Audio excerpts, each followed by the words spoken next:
My name is Elizabeth, and I am 26 years old. 3 months ago, I poured my soul into an oil painting.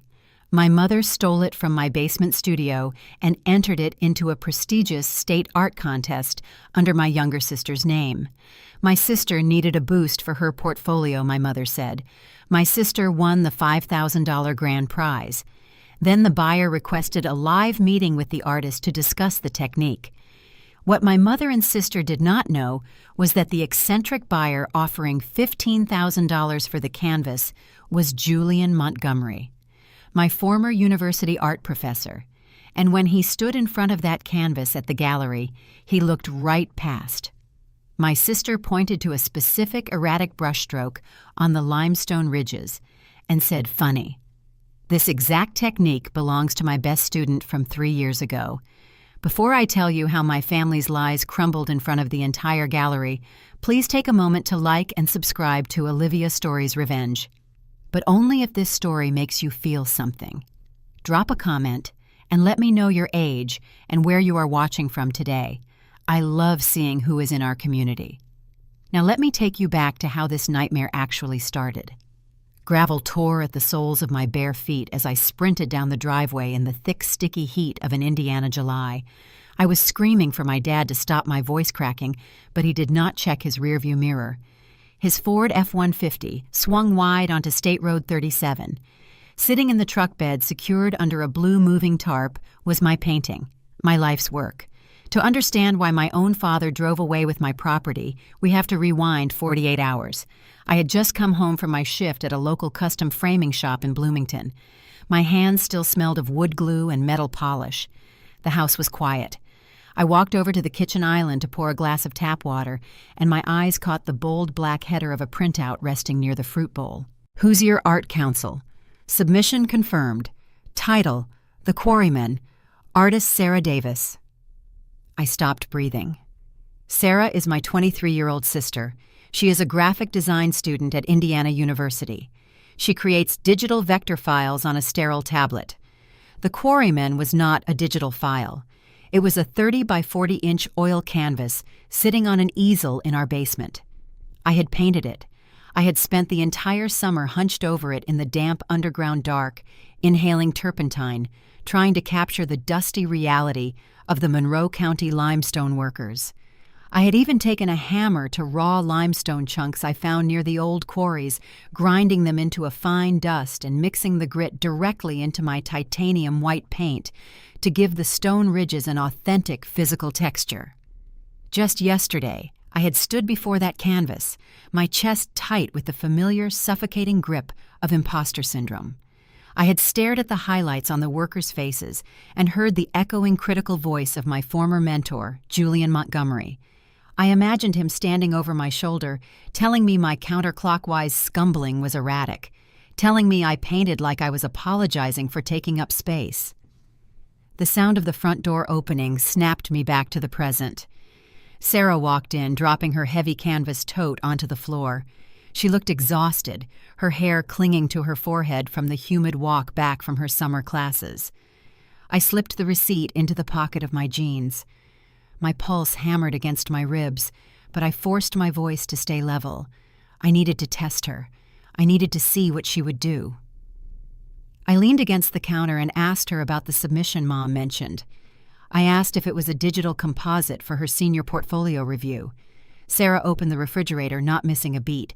She said yes, it was a layered architectural thing, and Mom paid the entry fee for her. She grabbed a bottle of iced tea, her gaze sliding smoothly past mine. She said she was just hoping it would get her a passing grade. She walked upstairs. No stutter, no guilt. I left the kitchen, my legs feeling like lead, and walked down the wooden basement stairs. The air grew cooler, smelling of old paper and linseed oil. I turned the corner to my studio space. The easel stood empty.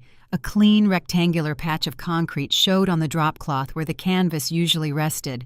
The shock did not register as anger right away. It felt like freezing water rushing into my chest. I trudged back upstairs, numb, listening to the muffled sound of the shower running in Sarah's bathroom. I walked over to the kitchen sink, gripping my favorite ceramic coffee mug, the one I kept on my workbench at the frame shop. My knuckles turned white. The pressure inside my head mounted into a chaotic swirl of betrayal and voicelessness. I hurled the mug into the stainless steel sink. It shattered with a sharp crack. A jagged shard of ceramic bounced up, slicing directly across the pad of my thumb. Blood welled instantly, dripping down the drain, mixing with the damp coffee grounds. I gripped the edge of the counter, leaned over the sink, and sobbed. I hyperventilated, my shoulders shaking. The stinging cut on my hand was a distant hum compared to the hollow, aching void in my stomach. This was not just plagiarism. It was an erasure of my identity. I pulled a thick wad of paper towels from the dispenser and wrapped it tight around my bleeding thumb. The blood seeped through the cheap white paper, almost instantly blooming into a dark rust color. I ignored the stinging pain. I marched out of the kitchen, my bare feet slapping against the hardwood floor, and headed straight into the living room. The central air conditioning hummed a low, steady drone blowing frigid air that made my damp, sweat-slicked skin shiver. My mother, Linda, sat in her usual floral-patterned armchair. She was a former local news anchor for a regional broadcast station, a career she left decades ago to raise us. Yet she still ran our household like a live television production. She maintained a rigid, unyielding posture. Her beige cardigan was draped immaculately over her shoulders, and her hair remained sprayed into a flawless, immovable helmet. She demanded perfection optics and a narrative she could brag about to her country club friends. My father, Tom, lounged on the opposite end of the room on the leather sofa. He was scrolling absent-mindedly through his phone, a sports game playing on muted volume on the television. Sarah sat curled into a tight ball on the love seat, hugging her knees to her chest. She was picking frantically at her cuticles, a nervous habit she developed whenever the pressure in our house grew too heavy. I stepped into the center of the room. I held the crumpled Hoosier Art Council receipt up in my uninjured hand. I did not bother with a polite introduction. I demanded to know where my painting was. I told them my canvas was missing from the basement easel, and I wanted to know why Sarah's name was printed on a submission receipt for my work. I expected shock. I expected my mother to gasp, to drop her magazine, to ask if there had been a break-in. I expected my father to jump up and check the locks on the basement door. I expected outrage on my behalf. Instead, a thick, suffocating silence fell over the living room. Sarah stopped picking at her nails and squeezed her eyes shut, refusing to look at me. My father did not even look up from his glowing screen. He just kept swiping his thumb down the glass. My mother slowly closed the lifestyle magazine resting on her lap. She let out a long, measured sigh.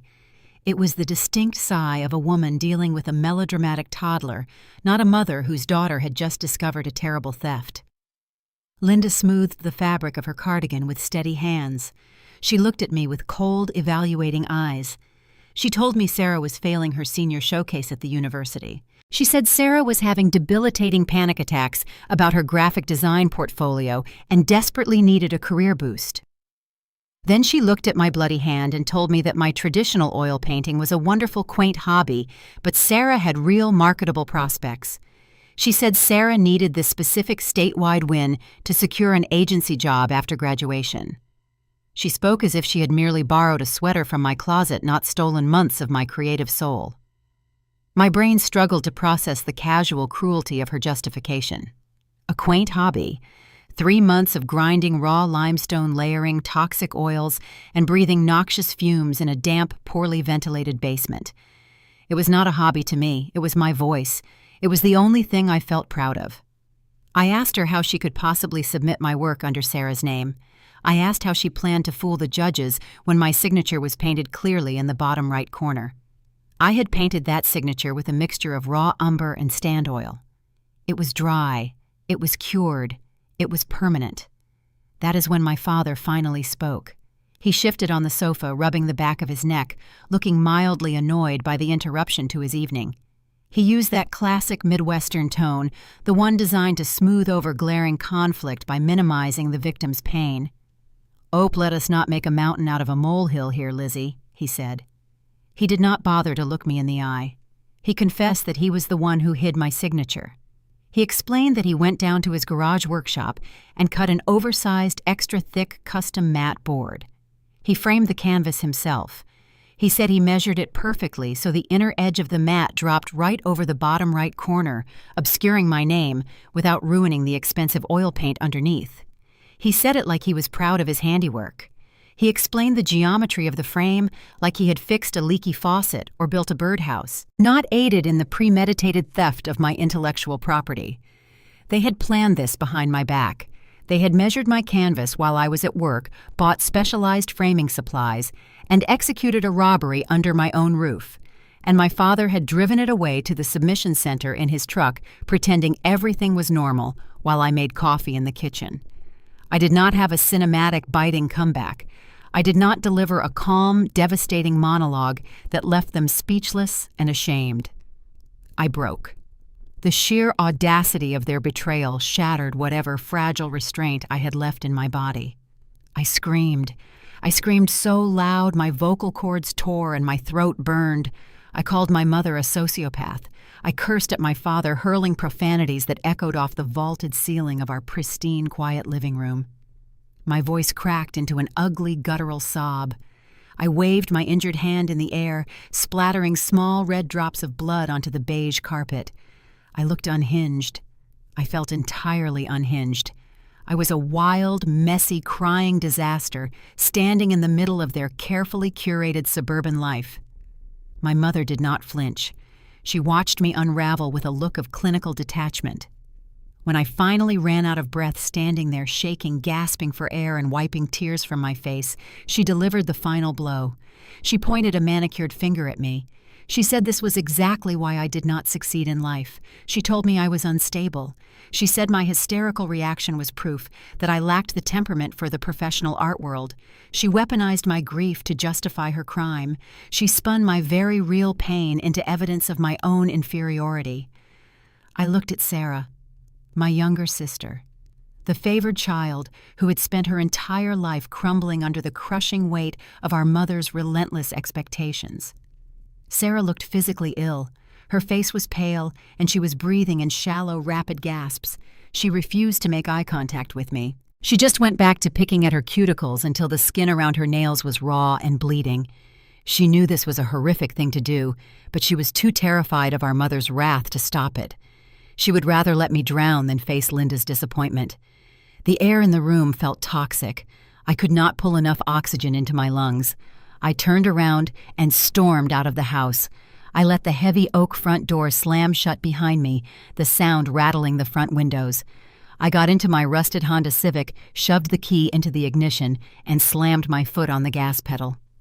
I drove away from the pristine lawns and manicured sidewalks of our neighborhood, desperate to escape the suffocating reality of my family. I drove south, heading aimlessly toward Lake Monroe. The evening heat radiated off the asphalt, making the horizon shimmer and warp in the distance.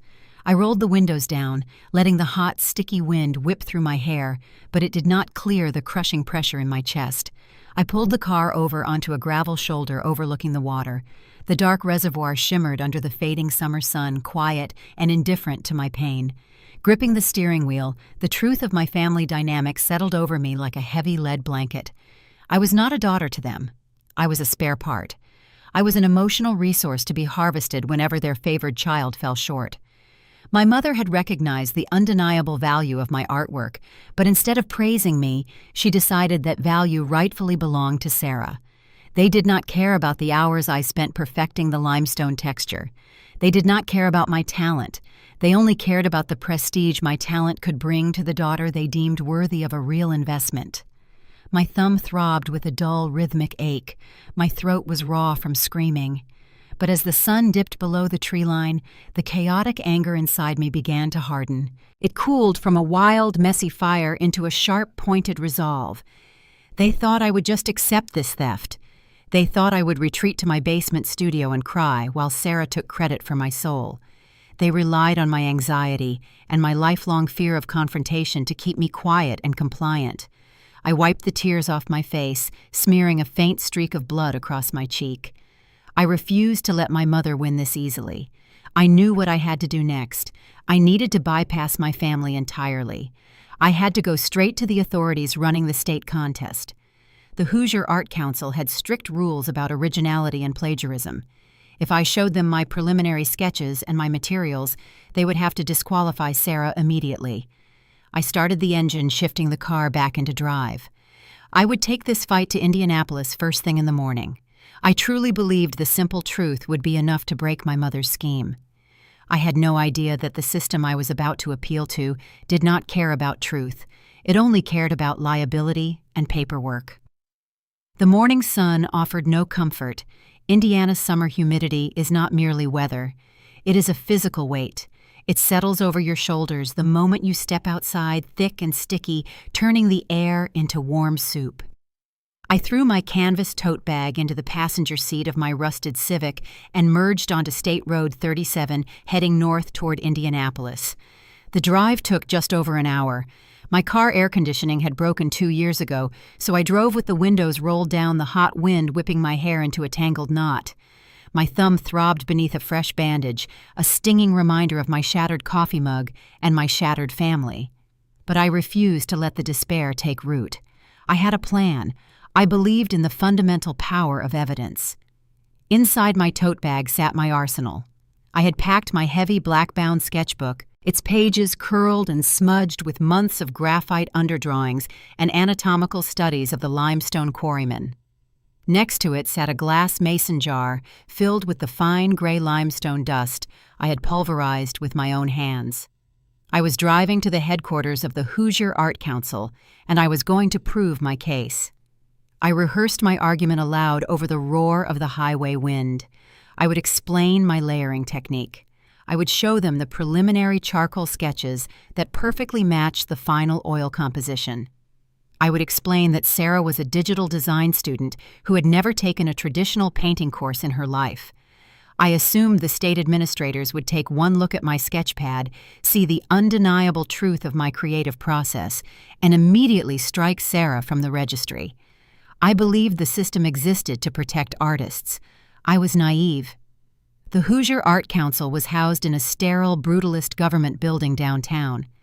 I walked through the sliding glass doors, the sudden blast of corporate air conditioning chilling the sweat on the back of my neck. My bare arms erupted in goosebumps. The lobby smelled of ozone floor wax and old paper. It was the scent of bureaucracy, devoid of any creative spirit. I approached the front desk. The clerk was a woman in her late 50s, wearing half-moon reading glasses on a beaded chain. Her name tag read Carol. She typed rhythmically on a loud mechanical keyboard, not looking up until I cleared my dry throat. I did not yell. I wanted to appear professional, credible, and sane, the exact opposite of what my mother had called me the night before. I placed my hands flat on the high laminate counter. I told Carol there had been a fraudulent submission to the annual state exhibition. I gave her the title of the painting and the registration number from the receipt I had pocketed. Carol paused her typing. She adjusted her glasses, her demeanor shifting from bored to cautiously alert. She clicked her mouse a few times, pulling up the digital ledger. She confirmed the entry. Sarah Davis, The Quarrymen, oil on canvas. I unzipped my tote bag and pulled out the heavy sketchbook. I laid it on the counter and flipped it open, revealing the intricate, messy, undeniable proof of my labor. I pulled out the mason jar of crushed limestone and set it beside the book. I explained that the canvas sitting in their holding room belonged to me. I explained that my family had stolen it, framed it with a custom mat to hide my signature, and submitted it under false pretenses. I asked her to please withdraw the artwork from the competition immediately. Carol looked at the graphite sketches. She looked at the jar of dust. Then she looked at my face, noting the dark circles under my eyes and the cheap bandage wrapped around my thumb. Her expression softened. It was a look of deep maternal sympathy. That sympathy was the first sign that I was going to lose. She sighed a heavy sound that seemed to carry the weight of 1,000 bureaucratic dead ends. She pushed her keyboard back and folded her hands over the desk. She told me she believed me. She said she could see the raw talent in my sketches, and she recognized the desperation in my voice. But then she pointed to the computer screen. She explained that belief had nothing to do with their operational protocol. The Hoosier Art Council is a state-funded entity. They operate on rigid legal frameworks. When a submission is registered, the applicant must sign an indemnification and originality clause. It is a legally binding digital contract. By submitting the entry fee, Sarah had legally sworn under penalty of perjury that the work was her own original creation. Furthermore, Carol explained the receipt for the raw materials, the expensive linen canvas, and the professional-grade oil paints was registered under my father's credit card. To the state of Indiana, my father had purchased the materials, and Sarah held the signed copyright submission. To the council, this was not institutional fraud. It was a domestic dispute over familial property. I stared at her, my mouth dry. I pushed the sketchbook closer to her, tapping the graphite lines with my index finger. I told her the materials did not matter. The intellectual property was mine. I painted every single stroke. I demanded they pull the piece from the judging pool before the winner was announced. Carol shook her head, her voice dropping to a gentle, pitying whisper. She told me they were not judges. She said a state commission cannot arbitrarily pull a registered submission based on a verbal accusation, even one with compelling visual evidence. Doing so would violate Sarah's signed agreement and open the state to a civil lawsuit from the registered applicant. The only way to force the council to halt the submission, Carol explained, was through a formal court injunction. The words hit me like a physical blow. A court injunction. I asked her what that entailed. She told me I would need to retain an intellectual property lawyer. I would need to file a formal motion in the county court to freeze the asset. A judge would have to review the evidence, hear testimony from both sides, and issue a legal mandate directing the state council to release the painting. I stood in the freezing fluorescent light of the government lobby and performed a rapid, devastating mental calculation. Retaining an attorney required a retainer fee. Filing a civil suit required court costs. The legal process would take weeks, if not months. I worked retail at a custom frame shop. I lived in a cramped, drafty apartment on the outskirts of Bloomington. My bank account held barely enough to cover my upcoming rent and a week of groceries. I did not have thousands of dollars for a legal retainer. I did not have a credit card with a high enough limit to borrow the funds. I had nothing but a sketchbook and a jar of rocks. The reality of the American legal system crushed the breath out of my lungs. Justice was not a moral guarantee. It was a luxury service available only to those who could afford the entry fee. My mother knew this. She knew I lacked the financial resources to mount a legal defense. She had banked on my poverty to ensure her crime went unchallenged. The facade of my professionalism crumbled. The dam holding back my terror and exhaustion gave way. I did not march out of the building with my head held high, plotting my next strategic move. I broke down. I leaned my elbows on the laminate counter, buried my face in my hands, and began to weep. It was not a quiet, dignified cry. It was an ugly, guttural sobbing. My shoulders shook violently. Tears ruined my cheap mascara, stinging my eyes and dripping onto the cover of my sketchbook. I begged her. I pleaded with a state employee, earning an hourly wage, to break the law for me. I asked her to please just go into the back room and let me take my canvas home. I promised I would not tell anyone. I bargained like a desperate, helpless child. It was the most humiliating, degrading moment of my adult life. Carol reached across the counter and gently touched my arm. She offered me a box of tissues. She told me she was so sorry, but her hands were tied. If she let me walk out with that painting, she would lose her pension and face criminal charges for theft of registered property. I stood there for several long minutes, gasping for air, wiping my wet face with the scratchy industrial tissues. I closed my sketchbook.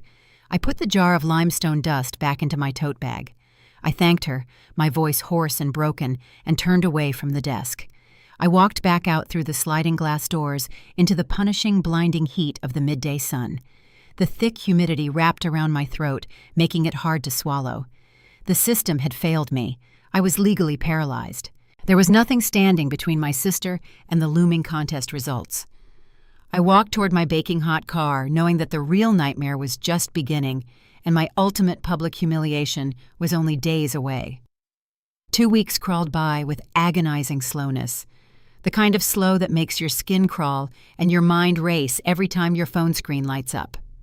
August arrived in southern Indiana, bringing a suffocating heat wave that baked the asphalt and sent heat shimmers dancing across the roads. It was the season of the county fair. The Hoosier Art Council always announced their summer exhibition winners at the Monroe County Fairgrounds. It was a beloved local tradition. I knew exactly what the fairgrounds looked like on announcement day. I knew the air would smell of powdered sugar roasting corn and those deep-fried pork tenderloin sandwiches that grease through paper plates. I knew the distant twang of a local bluegrass band would be echoing from the grandstand, mingling with the shouts of children near the carnival rides. It was a vibrant, chaotic celebration of community. I refused to go near it. I could not stomach the idea of standing in that dusty crowd, sweating in the heat, waiting to see if my stolen canvas would earn my sister a ribbon. Instead, I barricaded myself inside my cramped apartment. The window air conditioning unit rattled noisily, barely keeping the living room cool.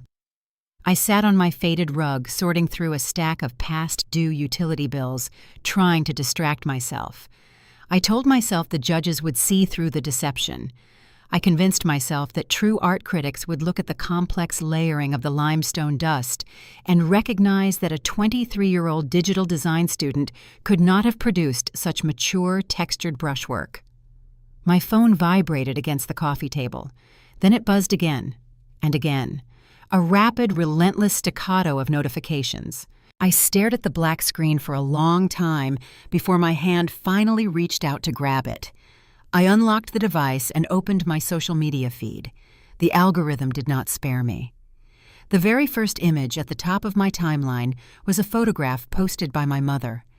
My stomach dropped into a bottomless, sickening freefall. There was Sarah standing on the wooden stage of the fairgrounds grandstand. She was wearing a pristine white sundress, looking like the picture of youthful, innocent success.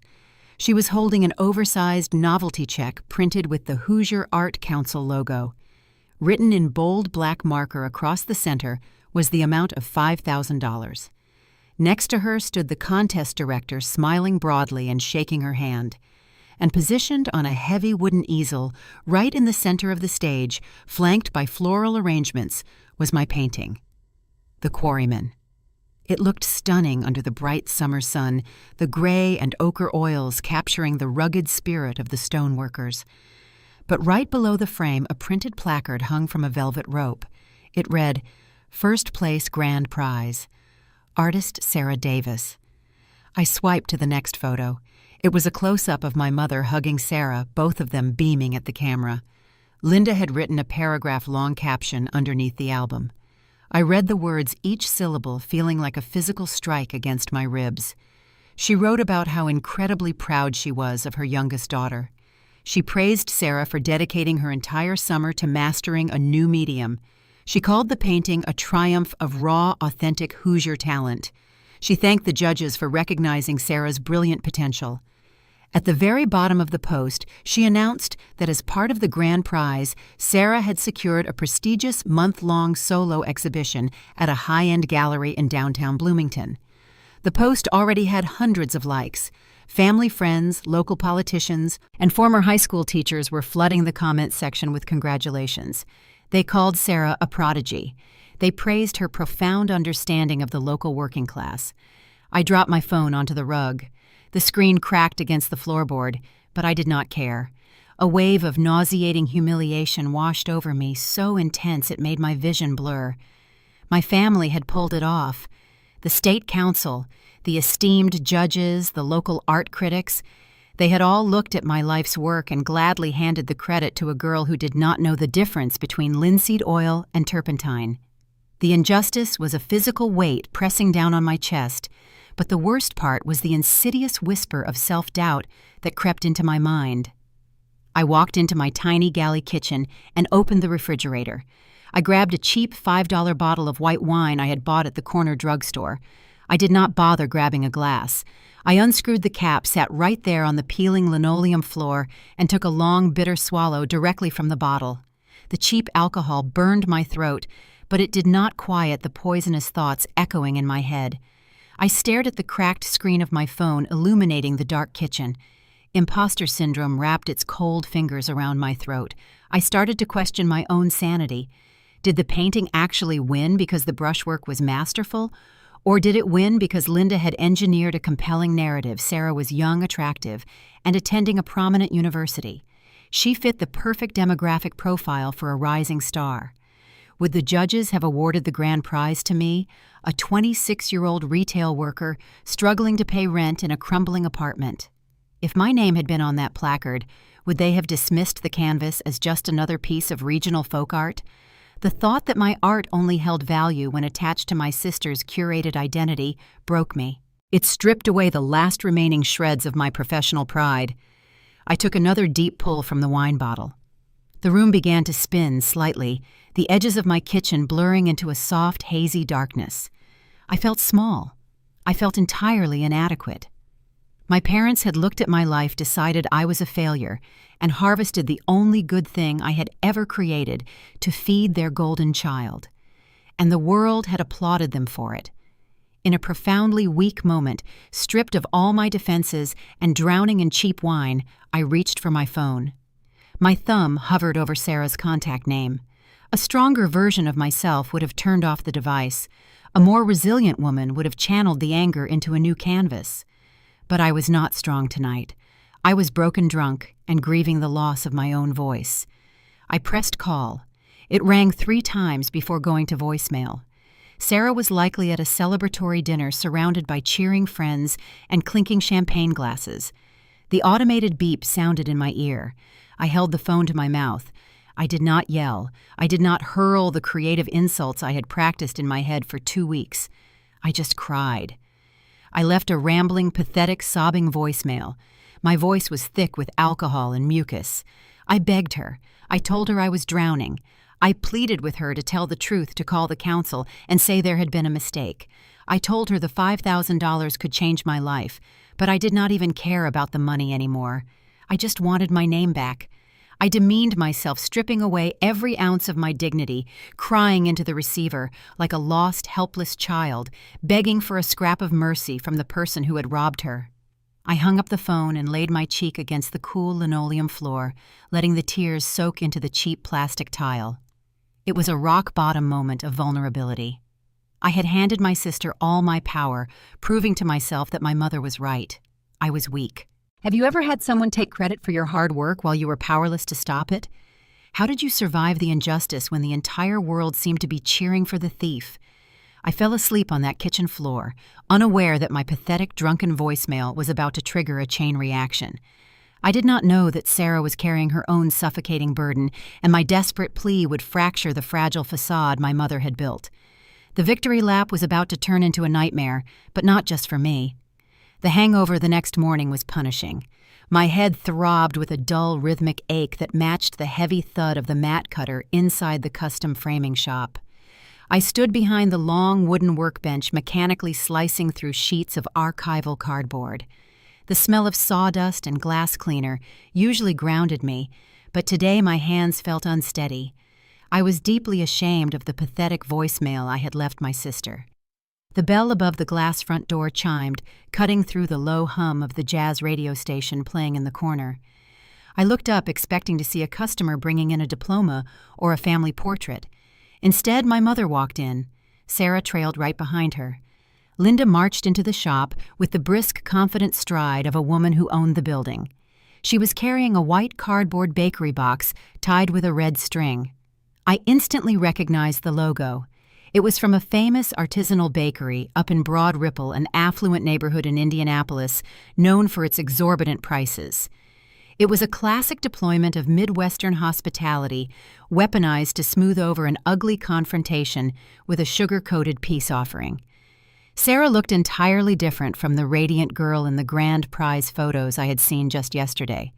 She looked physically ill. The bright summer glow was gone.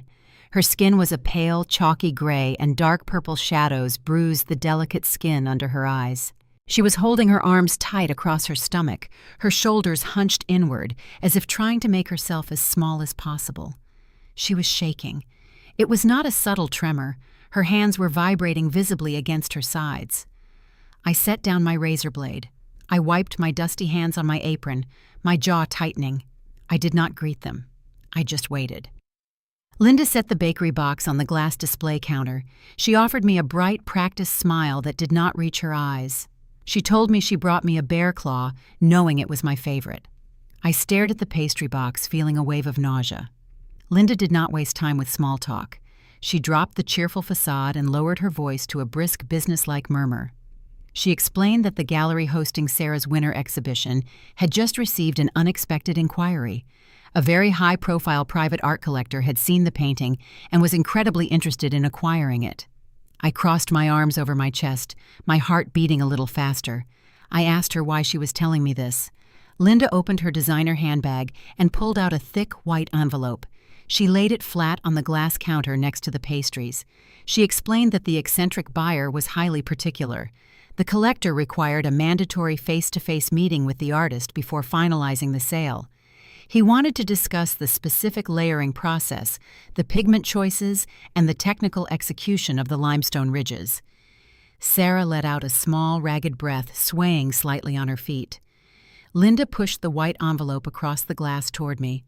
She told me there was $1,000 in cash inside. She called it a consulting fee. She wanted me to sit down with Sarah and coach her on the specific oil painting techniques I used to create the canvas. She needed me to script answers so Sarah could survive the buyer interview and secure the sale. I stared at the envelope. The sheer audacity of the request paralyzed my vocal cords for a few seconds. They had stolen my work, publicly humiliated me, and now they wanted to pay me a fraction of the grand prize money to help them execute a secondary financial fraud. I looked at Sarah. My younger sister was staring at me with wide, terrified eyes. A single tear slipped down her pale cheek. She took a hesitant step forward, her voice a fragile, raspy whisper. She told me she was so sorry. She confessed that she had been failing her senior portfolio review at the university. She said Mom had threatened to cut off her tuition payments if she did not pass the graphic design seminar. She swore she only took the painting to get a passing grade to save her graduation. She told me she never thought Mom would actually enter the canvas into a statewide competition, let alone that it would win. She said she was suffocating under the pressure and did not know how to stop the lie once it started. For a brief second, I saw the immense crushing weight our mother had placed on her shoulders. I saw a 23-year-old girl suffering from severe panic attacks crumbling under the demand to be perfect. But then I remembered the $5,000 check she had held on that stage. I remembered the pride on her face in those photos. I remembered the agonizing night I spent crying on my kitchen floor while they celebrated my erasure. The empathy vanished, replaced by a cold, calculating resentment. I reached across the counter and violently shoved the white envelope back toward my mother. It slid off the glass and hit the floor, spilling crisp $100 bills onto the dusty linoleum. I told Linda I did not want her dirty money. Linda's face hardened. She bent down, gathered the cash, and shoved it back into her purse. She told me I was being foolish and stubborn. I looked at Sarah's trembling hands.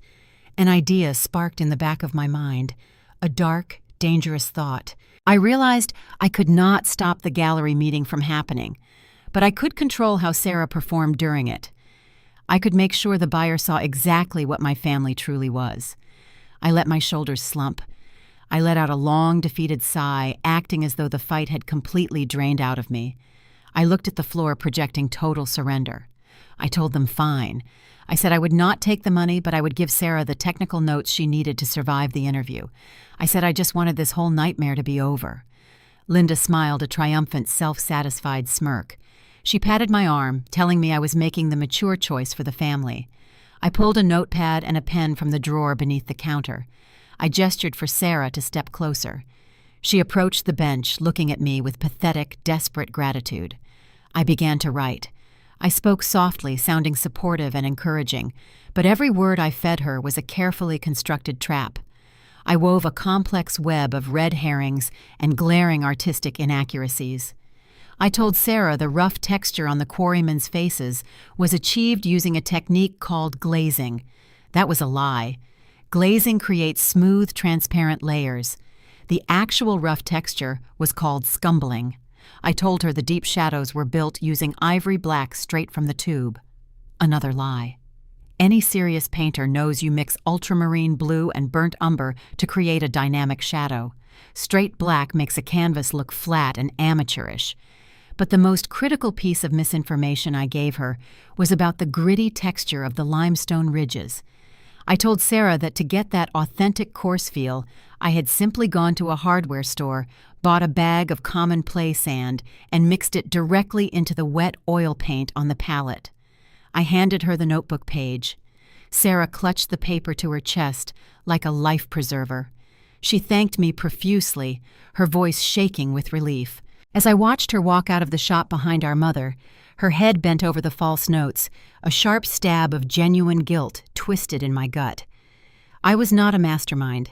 I felt incredibly dirty. I knew exactly what a high-profile art collector would do to a young artist sprouting amateur contradictory nonsense. I was actively pushing my own sister toward a brutal public slaughter. I hated seeing her tremble, but the betrayal was too deep to forgive. I turned back to the mat cutter, the dark satisfaction warring with my heavy conscience.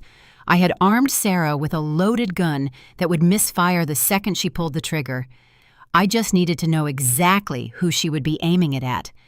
I did not know the identity of the eccentric buyer, but I was about to find out, and the name would turn my calculated trap into a terrifying, uncontrollable nightmare. The remainder of my shift at the frame shop passed in a blur of mechanical repetition. I measured mat boards, cut glass, and stapled backing paper onto wooden frames, but my mind was miles away, stuck in a loop playing out the impending gallery interview. I kept visualizing Sarah sitting across from some wealthy anonymous patron, nervously reciting the fake jargon I had written on that notepad. I wondered if the buyer would be polite and simply decline the purchase, or if they would aggressively call out the glaring inaccuracies in her story. I told myself it did not matter. As long as the sale fell through, my sabotage would be a success. My phone buzzed inside the pocket of my work apron. I pulled it out, wiping sawdust off the screen with my thumb.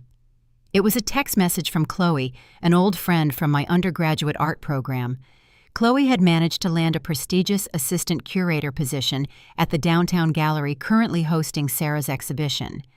The gallery was situated right off Kirkwood Avenue, directly across from the iconic sample gates that marked the grand entrance to Indiana University. It was prime real estate in the heart of the bustling college town, a place where wealthy alumni and visiting academics often strolled after dinner. I opened the message thread. Chloe had been the one keeping me quietly updated on the exhibition details, knowing the painful truth about the painting's real origin. Her text read, "Lizzie, you will not believe who just confirmed the private viewing appointment for your sister's painting. I saw the name on the director's calendar. I typed back quickly, asking for the name. I assumed it would be some local real estate developer or a wealthy donor looking for a tax write-off." The 3 gray dots appeared on the screen indicating Chloe was typing. Then the name flashed across my phone, Julian Montgomery. The breath hitched in my throat. My fingers suddenly went numb, and the heavy metal utility knife I was holding slipped from my grasp, clattering loudly onto the concrete floor behind the workbench. I stared at the screen, my heart pounding a frantic, erratic rhythm against my ribs.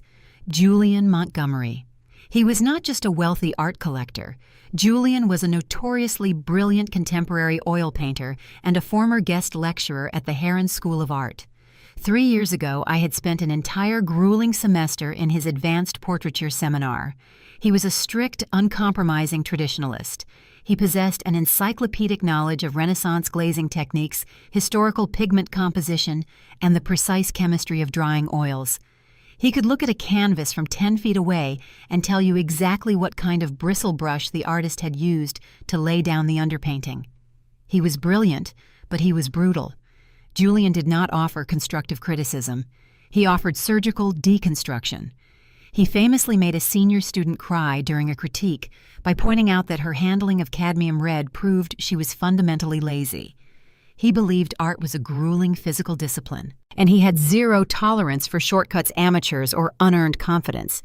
And my mother was sending my 23-year-old sister, a girl who spent her days clicking a mouse on Adobe Illustrator, to sit in a room with him and pretend she understood the complex molecular structure of the limestone grit embedded in that canvas. I gripped the edge of the workbench to steady myself. The sheer scale of the impending disaster was staggering. Julian Montgomery would not just politely decline to buy the painting, he would surgically dismantle Sarah. He would listen to her spout the absolute nonsense I had fed her about mixing commonplace sand into titanium white, and he would verbally eviscerate her right there in the private viewing room.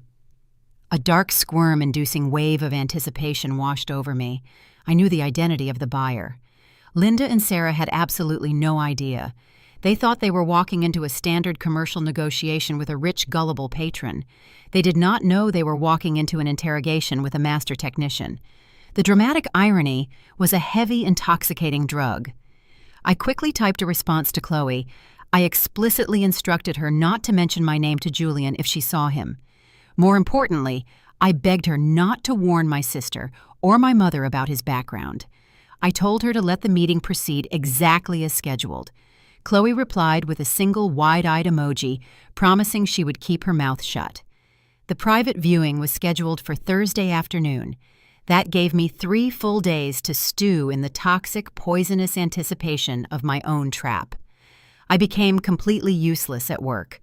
The manager of the frame shop had to correct 3 separate orders because I had measured the glass incorrectly.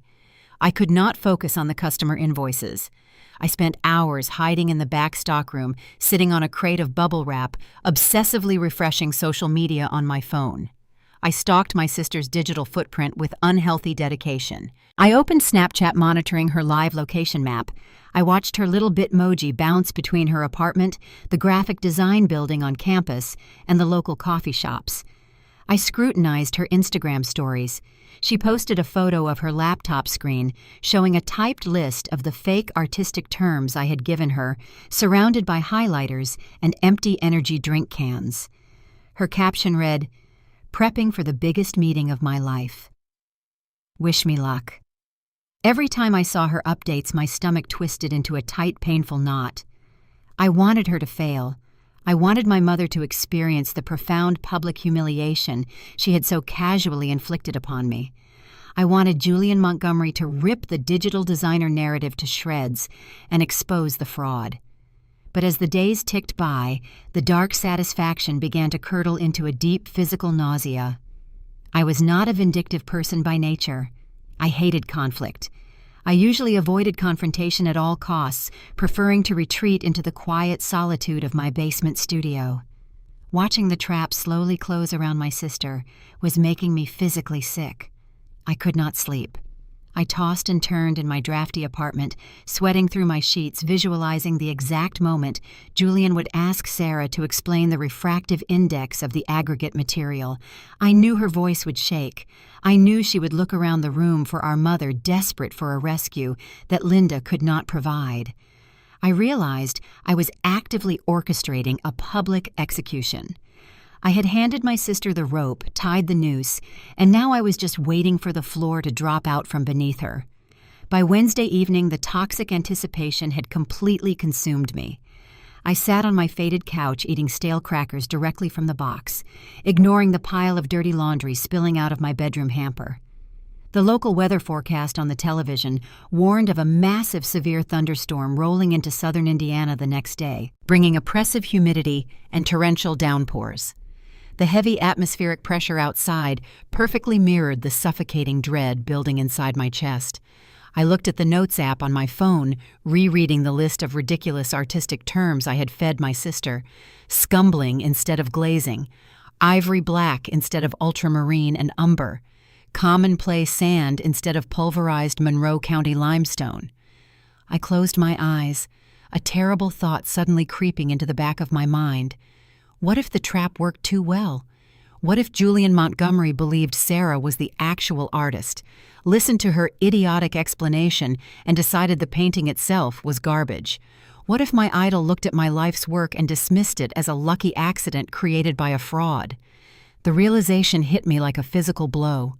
The only thing worse than my sister taking credit for my masterpiece would be Julian Montgomery believing the masterpiece was painted by a fool. I had to make a decision, and I had less than 24 hours before the meeting began. The Midwestern summer humidity finally broke around 9 o'clock that night.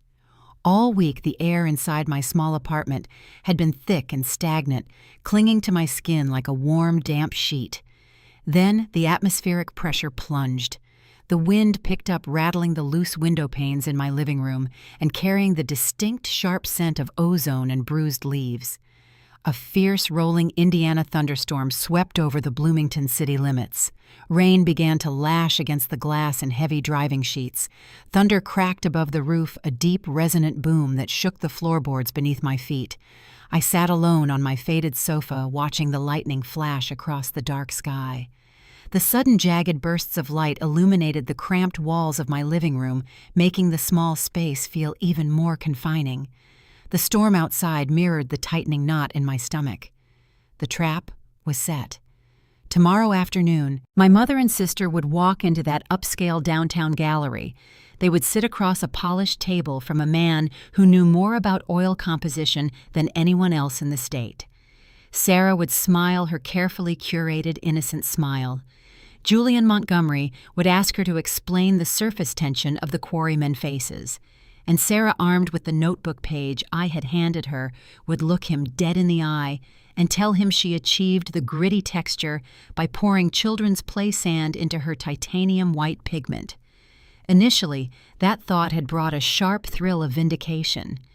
I had imagined Julian narrowing his eyes, recognizing the glaring lie, and tearing her fabricated artist persona to shreds.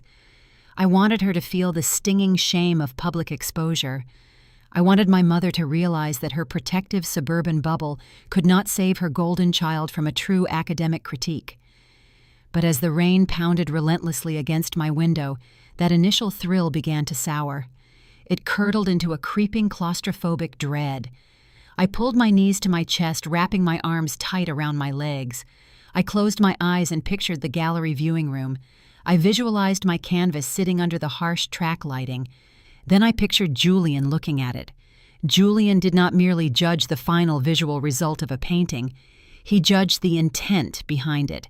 He believed that every single brushstroke must be a deliberate conversation between the creator and the medium.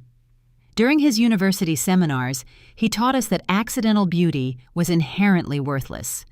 If a student produced a striking shadow, but could not articulate the precise color theory required to build it, Julian dismissed the entire work as a lucky fluke. He demanded technical mastery to justify artistic expression. The true reality of my sabotage crashed down on me. I had fed Sarah a script of amateurish, contradictory nonsense. When she recited those lies, Julian would not automatically assume Sarah was a fraud. He might actually believe her. He might look at my intricate, painstaking brushwork and assume it was the product of a clueless college student who stumbled into a decent composition by sheer dumb luck. If Sarah told him she used ivory black straight from the tube to build the deep background shadows, Julian would look at the rich ultramarine layers I had spent weeks perfecting and suddenly view them as muddy and unintentional. If she told him the rough texture was common playground sand, he would dismiss the authentic crushed Monroe County limestone as a cheap, lazy gimmick. My chest tightened until drawing a simple breath became a genuine struggle. The dark walls of the apartment felt like they were shrinking, pressing inward on me. The thought of my idol, the man whose approval I had chased through 3 years of grueling studio critiques, standing in front of my masterpiece and dismissing it as a hack job, made my skin run cold. I had poured my entire identity into that canvas. I had captured the exhaustion and the quiet dignity of the local stoneworkers, honoring the blue-collar backbone of our region. Every stroke was a tribute. I wanted Julian to see the deliberate choices I made. I wanted him to see my growth as an artist. Instead, my own petty desire for revenge was going to reduce my life's work to a punchline. My pulse drummed a frantic, erratic rhythm in my ears, drowning out the sound of the thunder outside. A cold sweat broke out across the back of my neck. The stale crackers I had eaten earlier sat like lead weights in my stomach. The room began to spin, the edges of my vision blurring into a dizzying haze. I scrambled off the sofa. My bare feet slipped on the hardwood floor as a wave of intense nausea hit me. I stumbled down the short hallway, barely making it to the bathroom in time. I dropped to my knees on the cold tile, gripped the edge of the porcelain toilet bowl, and threw up. I stayed on the bathroom floor for a long time after my stomach was empty. I rested my clammy forehead against the cool porcelain, trembling and taking shaky, shallow breaths. My grand revenge plot had collapsed into a messy, pathetic reality. I was not a cool, detached mastermind watching my enemies walk blindly into a snare. I was a terrified artist sitting in the dark, realizing I had engineered the destruction of my own reputation. My attempt to humiliate my sister had backfired emotionally. I was trapped in a prison of my own making, sickened by the knowledge that my spite would ultimately destroy the only thing I valued. I pushed myself up from the floor, my legs shaking.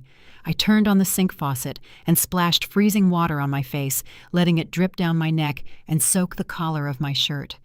I stared at my pale reflection in the bathroom mirror.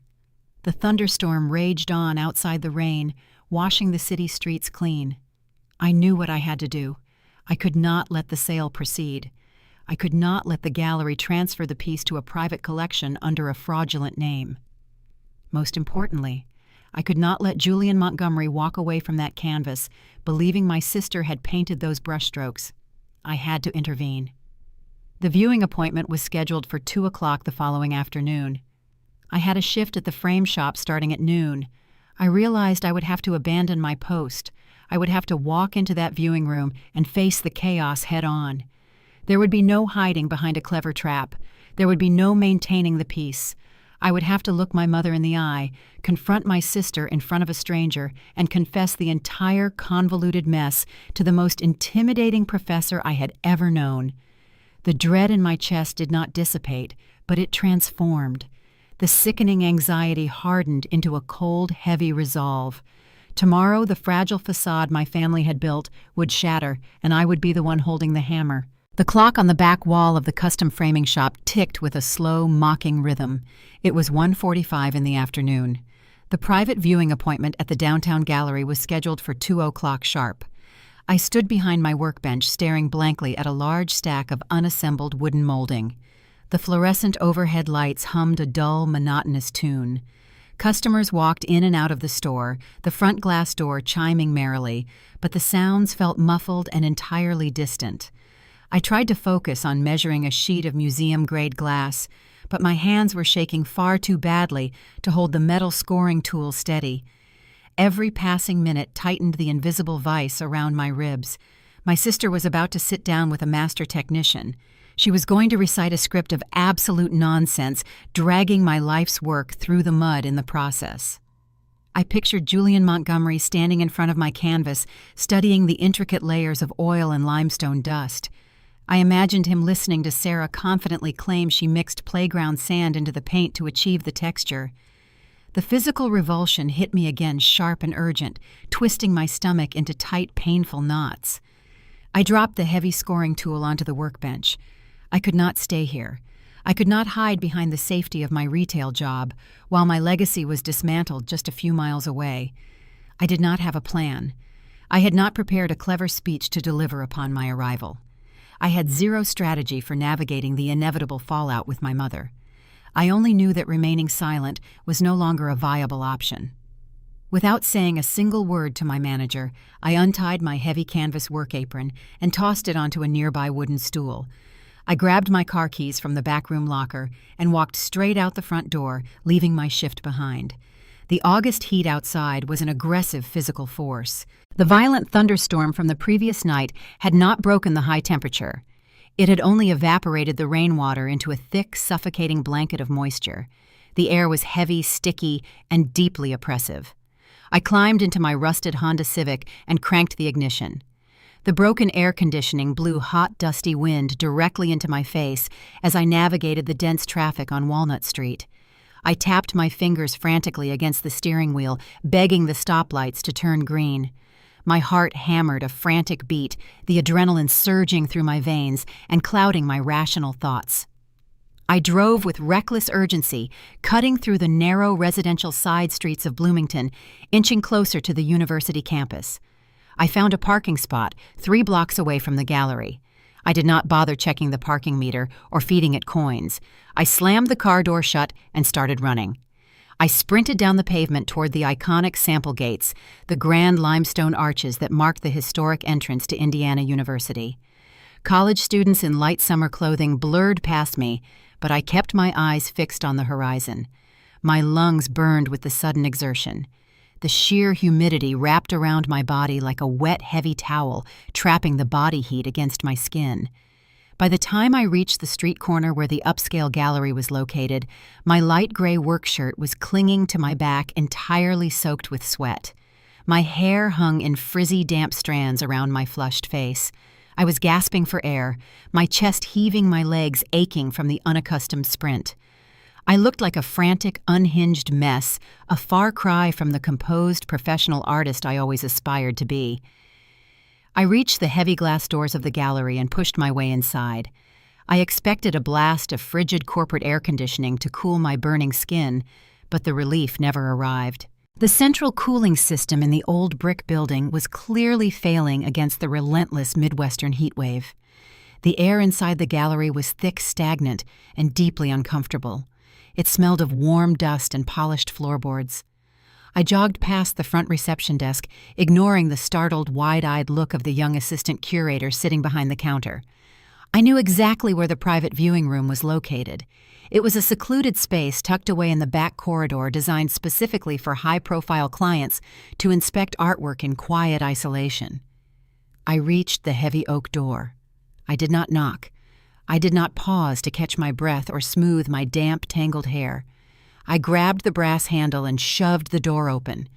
I burst into the viewing room, my chest heaving loudly as I dragged oxygen into my burning lungs. I wanted to make a commanding entrance. I wanted to step into the space and halt the proceedings with a strong, authoritative voice. Instead, my sweaty fingers slipped. The heavy metal key ring I was clutching slid right out of my grasp. It plummeted toward the ground and hit the polished hardwood floor with a harsh clatter. The loud metallic crash echoed off the pristine white walls, completely shattering the quiet, sophisticated atmosphere of the viewing room. It was a profoundly undignified arrival. I bent down clumsily to snatch the keys off the floor, my face flushing hot with immediate searing embarrassment. I straightened up, still panting heavily, and finally took in the scene playing out in front of me. The room was small and intimate, dominated by a large mahogany table in the center.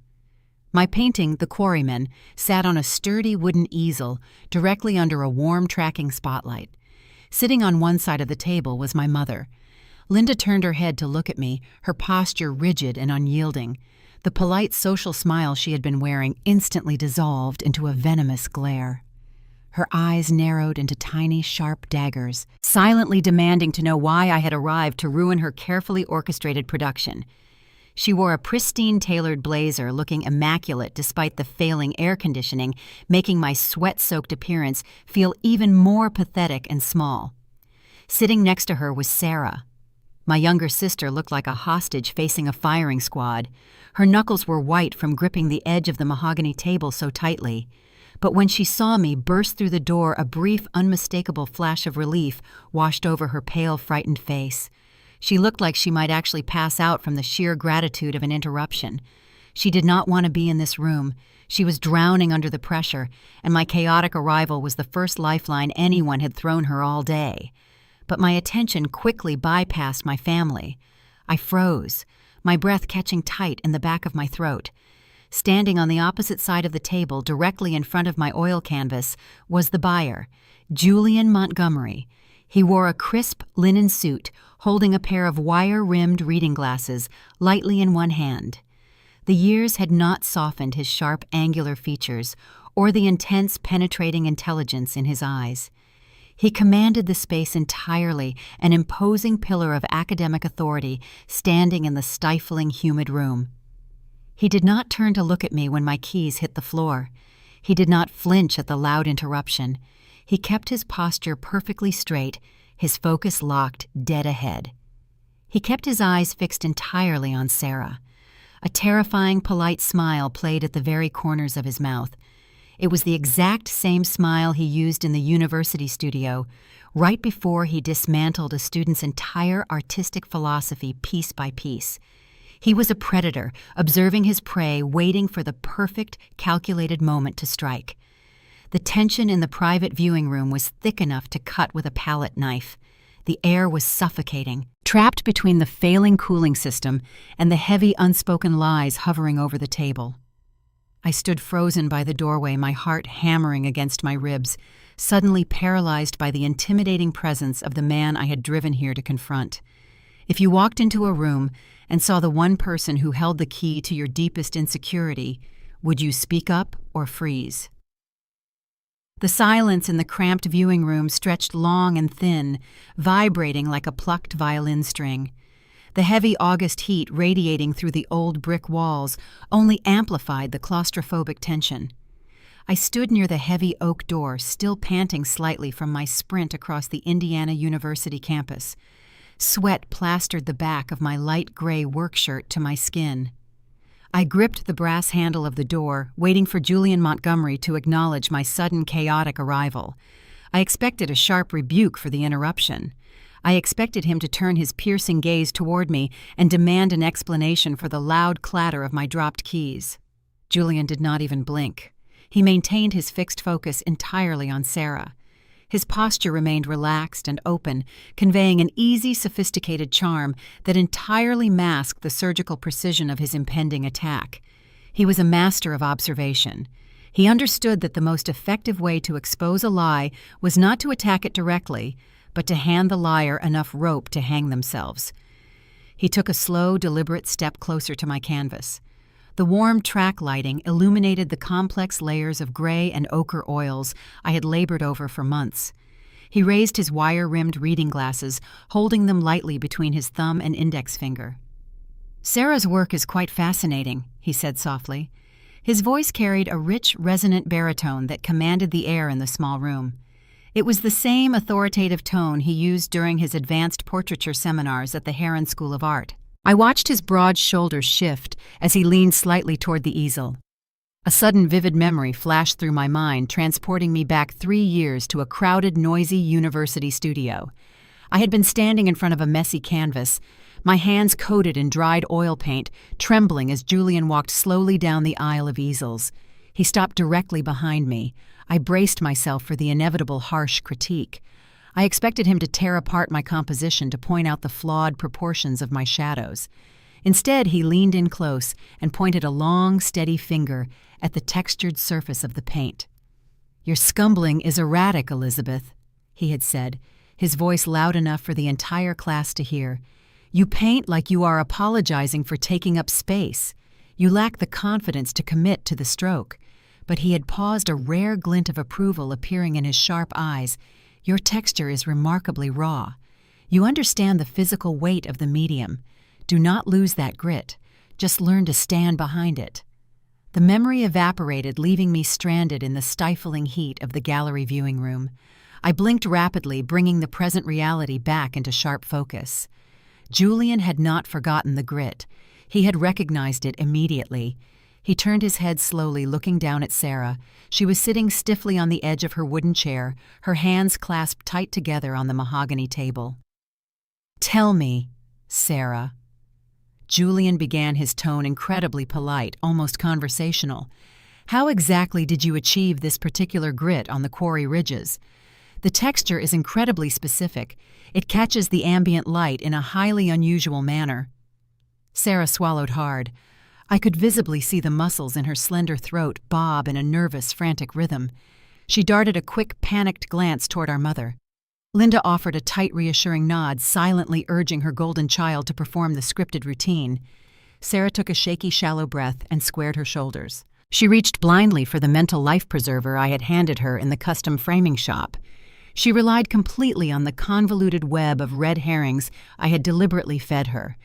Well, she started, her voice thin and wavering. "I wanted the stone to look very rough, so I mixed sand into the titanium white pigment on my palette, and then I applied the layers to the canvas using a glazing technique." She offered a weak, trembling smile, desperately hoping the answer sounded sophisticated enough to satisfy the eccentric art collector. Julian did not react immediately. He stood perfectly still. He slowly lowered his reading glasses. He gave a single measured nod. The Chekhov's gun fired with a deafening silent crack. The trap snapped shut. Julian knew it was not common playground sand. He was a traditionalist with an exhaustive knowledge of historical pigments and regional geology. He knew the specific mineral composition of southern Indiana bedrock. He knew that the gritty texture embedded in the thick oil paint was created by pulverizing genuine Monroe County limestone. He knew that glazing creates smooth, transparent, luminous layers, not the rough, heavy, opaque impasto strokes dragging across the canvas ridges. He knew every single word tumbling out of her mouth was a fundamental artistic contradiction. He was actively baiting them. He was allowing my sister to dig her own grave shovelful by painful shovelful, while my mother watched proudly from the sidelines. Linda leaned forward, attempting to smooth over the awkward, lingering pause with her practiced local news anchor charm. She let out a high musical laugh that sounded incredibly brittle in the small, quiet room. Sarah is being quite modest, Julian. She dedicated her entire summer to mastering this new medium. She spent countless hours experimenting with different textural elements in our basement. She truly poured her heart into capturing the authentic spirit of the local workers. Julian smiled at Linda.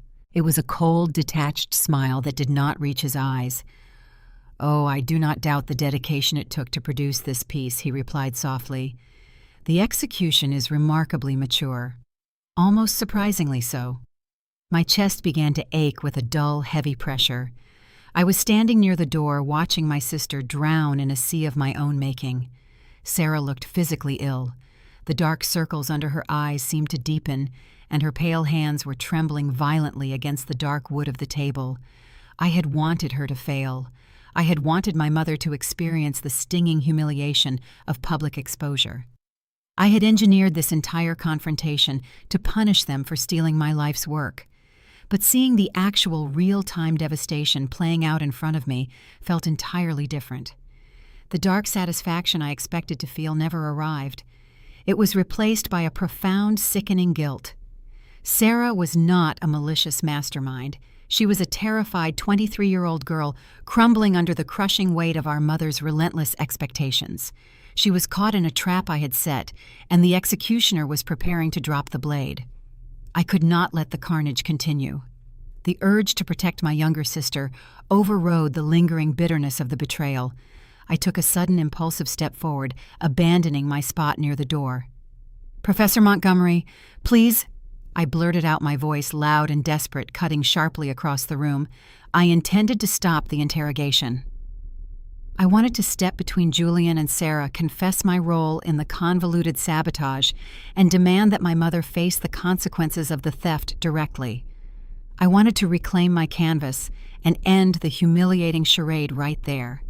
Julian did not even turn his head to look at me. He did not acknowledge my presence with a glance. He simply raised his left hand, holding his palm flat in the air, a sharp, commanding gesture, demanding absolute silence. "I am speaking to the artist," he stated. His voice cracked through the stifling heat like a physical whip. It was not polite. It was not conversational. It was a harsh, uncompromising order designed to shut down the interruption immediately. Do not interrupt the process. The command hit me like a solid wall. My jaw snapped shut. The words died instantly in the back of my throat. I stood frozen in the middle of the room, my cheeks burning with a hot, sudden flush of embarrassment. I felt exactly like a scolded, misbehaving student sitting back in his crowded university seminar. He had silenced me with a single, effortless gesture, stripping away any illusion of control I thought I possessed over the situation. I was entirely paralyzed. I was forced to stand there sweating in my damp work shirt and watch the agonizing slow-motion execution proceed. I had built the trap, loaded the weapon, and handed it to a master marksman. Now I had no choice but to witness the devastating impact of the strike. Julian was not finished dismantling the lie, and his next move would shatter the fragile facade completely. Julian took a slow, measured step back from the easel. The warm gallery track lighting highlighted the sharp angles of his face. The oppressive Midwestern humidity inside the viewing room seemed to thicken, pressing against my lungs like a heavy, damp woolen blanket.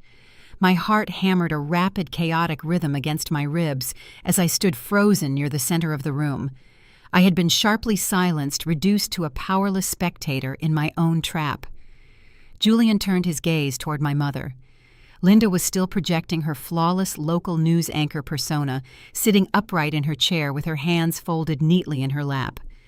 She was beaming with a bright artificial pride, entirely oblivious to the fact that she was sitting on a live landmine. "It is a truly remarkable piece," Julian said quietly, his rich baritone voice carrying a chilling, deceptive calmness.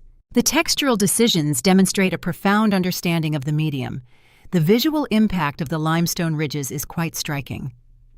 Linda let out a soft, practiced laugh, nodding graciously to accept the compliment on behalf of her golden child. Sarah shifted uncomfortably on the mahogany chair beside her, still clutching the edge of the table, as if trying to keep herself from sliding off the earth. However, Julian continued, the polite smile vanishing instantly from his face. "There is a fascinating phenomenon occurring on this canvas." He turned his head slowly, locking his piercing eyes directly onto Sarah. The temperature in the room seemed to drop 10 degrees, despite the failing air conditioning. Sarah swallowed hard, her throat visibly bobbing in panic. "Funny," Julian stated, his tone sharpening into a precise surgical blade.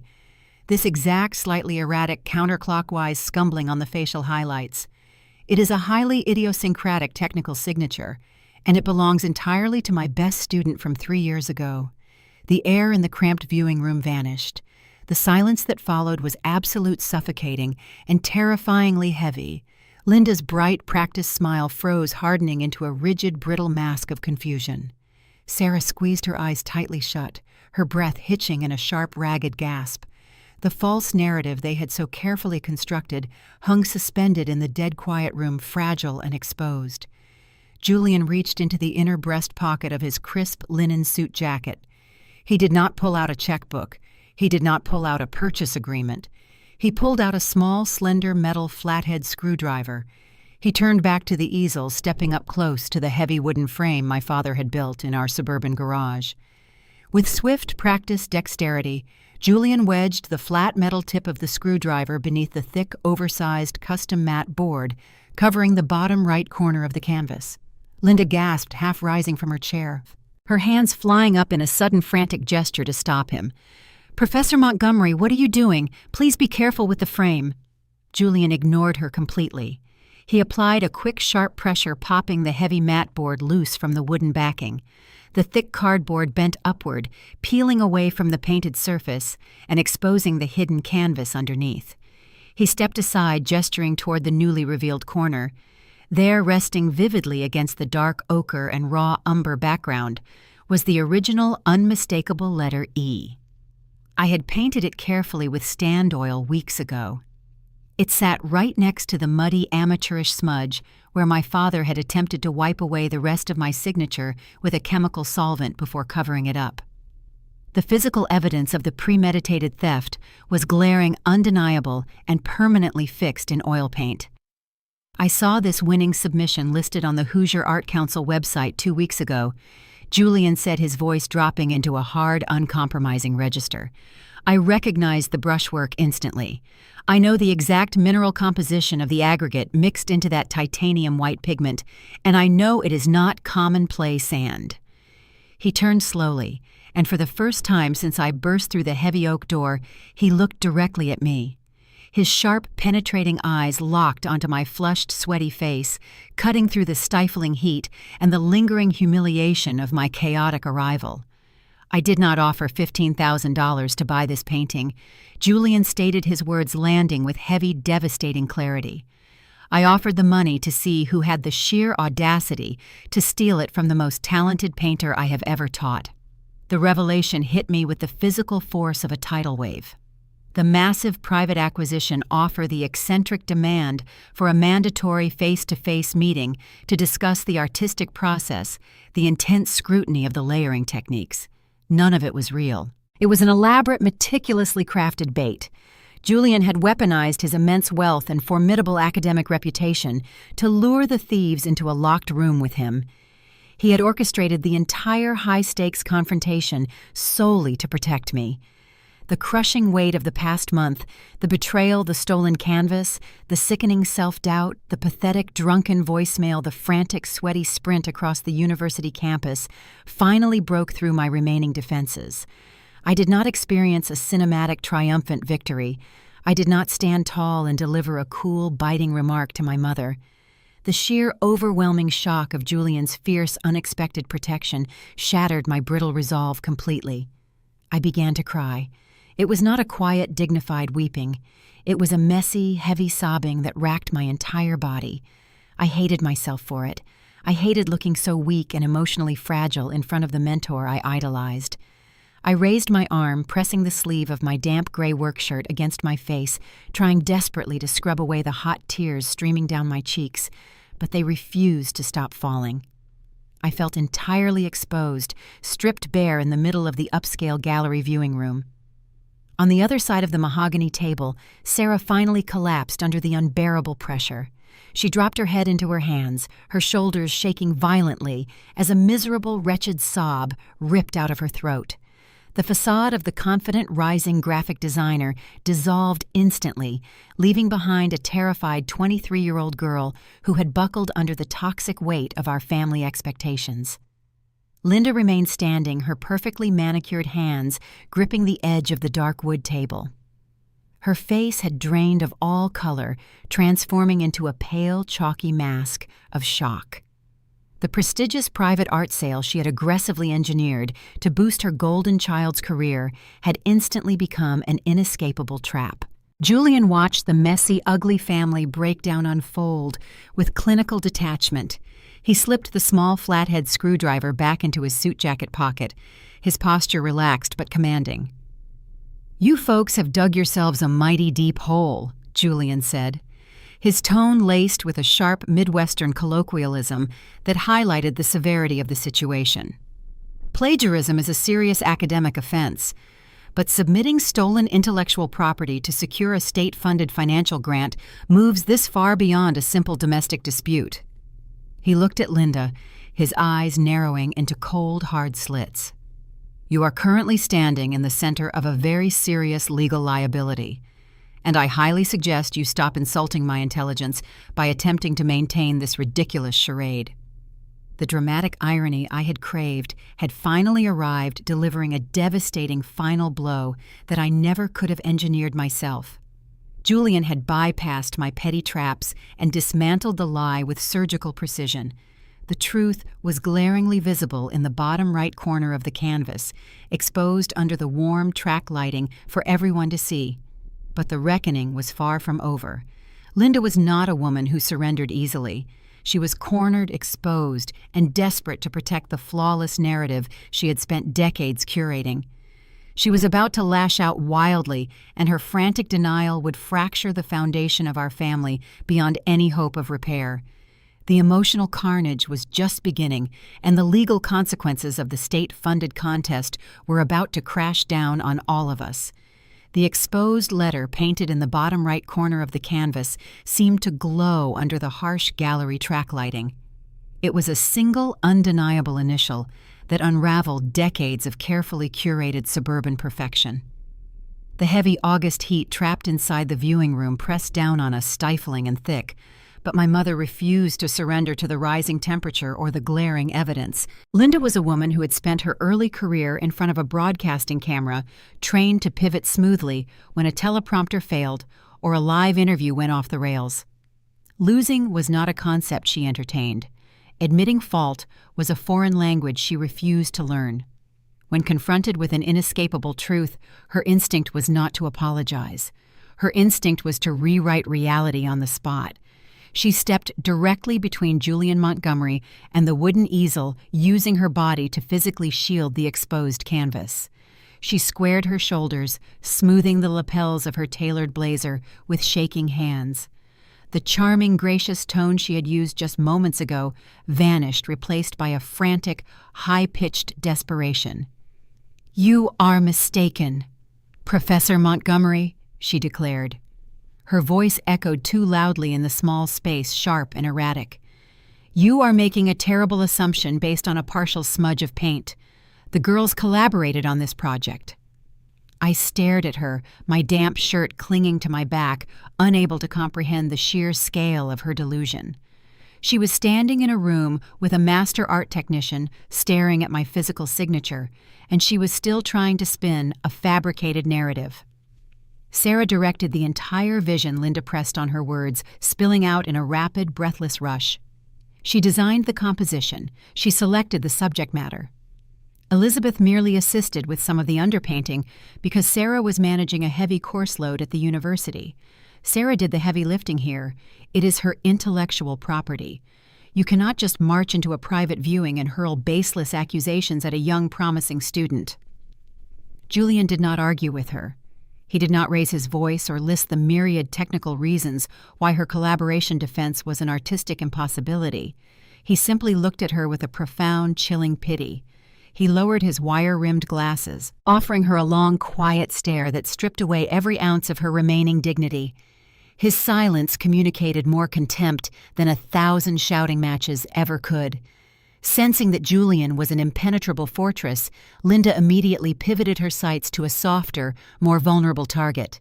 Standing near the heavy oak door, gripping a leather portfolio to his chest, was the gallery director. His name was Marcus, a man in his late 40s who relied heavily on local wealthy patrons to keep his business afloat. He had been watching the scene unfold with widening eyes, his forehead shining with a nervous layer of sweat. Linda rounded on him, her polished facade cracking into something raw and venomous. "If you allow this arrogant academic to sabotage my daughter's exhibition, I will make sure this gallery never recovers," she hissed, pointing a manicured finger directly at Marcus's chest. "Do you understand me? I spent 15 years anchoring the evening news in this town. I know every member of the Bloomington Arts Board. I sit on the steering committee for the Monroe County Cultural Festival." Marcus took a hesitant step backward, his back hitting the doorframe. The threat was finding its mark. In a tight-knit college town, reputation was the only currency that mattered. A coordinated smear campaign led by a connected socialite could devastate a local business. "I will call every media contact I still have."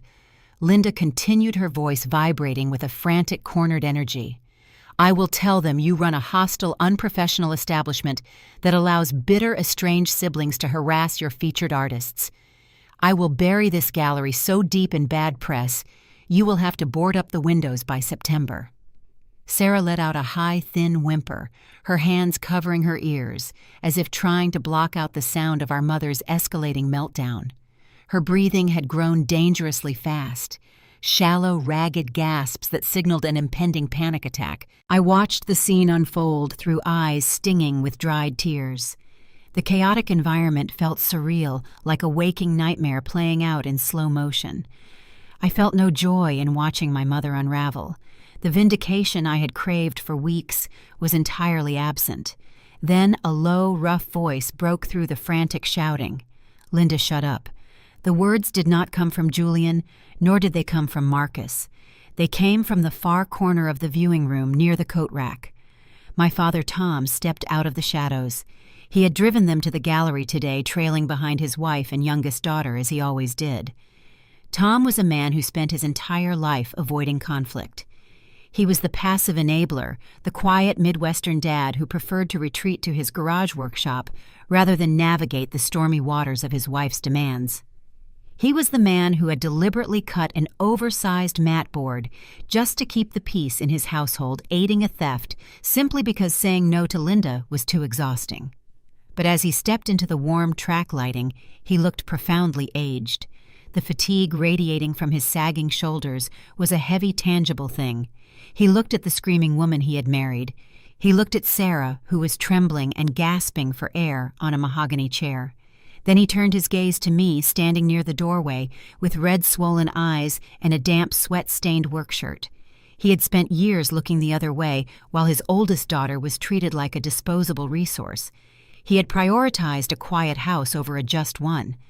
But the sheer ugliness of the current spectacle, the desperate, frantic lies spilling from his wife's mouth in a public setting, had finally pushed him past his breaking point. Linda froze mid-sentence, her mouth hanging open in pure, unadulterated shock. In 30 years of marriage, Tom had never spoken to her with such a harsh, commanding tone. Tom took another step forward, his calloused hands hanging limply at his sides. He did not yell. His voice was incredibly weary, carrying the hollow resonance of a man who had reached the end of a very long, dark road. "It is over, Linda," he said, shaking his head slowly. "Stop talking." "Tom, what are you doing?" Linda stammered, her high-pitched bravado faltering. "We have to protect her exhibition. We have to fix this. We cannot fix this." Tom replied, his tone flat and unyielding. "We lied. She lied." He pointed a thick finger at the exposed canvas at the letter E resting beneath the painted smudge. "Elizabeth painted that canvas," Tom stated, confessing the truth to the room at large. "We took it out of her basement. I framed it myself to hide her name. We drove it to the submission center. We stole it." The admission hung in the stifling air, stripping away the final lingering shreds of the illusion. The unvarnished truth had finally been spoken aloud by the man who had facilitated the crime. Sarah let out a loud, gut-wrenching sob and buried her face against the table, her thin shoulders shaking uncontrollably. Linda stared at her husband, her face crumbling as she realized her most loyal soldier had just surrendered to the enemy. The intricate, flawless suburban family she had spent decades building shattered into jagged, irreparable pieces right there on the polished hardwood floor. I stood near the door, my chest aching with a hollow, heavy sadness. I had imagined this moment so many times over the past month. I had pictured my family finally being forced to acknowledge my talent and my worth. I thought exposing their deceit would bring a rush of cinematic glory, a triumphant surge of vindication that would heal the deep wounds of my childhood. Instead, it felt like attending a funeral. I was watching a marriage break apart in real time. I was watching my sister suffer a severe psychological collapse. The victory tasted like ash in my mouth. Julian Montgomery slowly placed his reading glasses back into his breast pocket. He observed the devastating family rupture with cold academic detachment, having successfully excised the tumor of the fraud. But the reckoning was not finished. Marcus, the gallery director, had been standing paralyzed by the door, processing the weight of Tom's confession. The color slowly drained from his face as a new, terrifying realization dawned on him. He was no longer worried about a local smear campaign or a bad review in the Bloomington newspaper. He was calculating the origin of the $5,000 grand prize check Sarah had posed with at the county fairgrounds. Marcus stepped forward, his trembling hand reaching out to grasp the brass handle of the heavy oak door.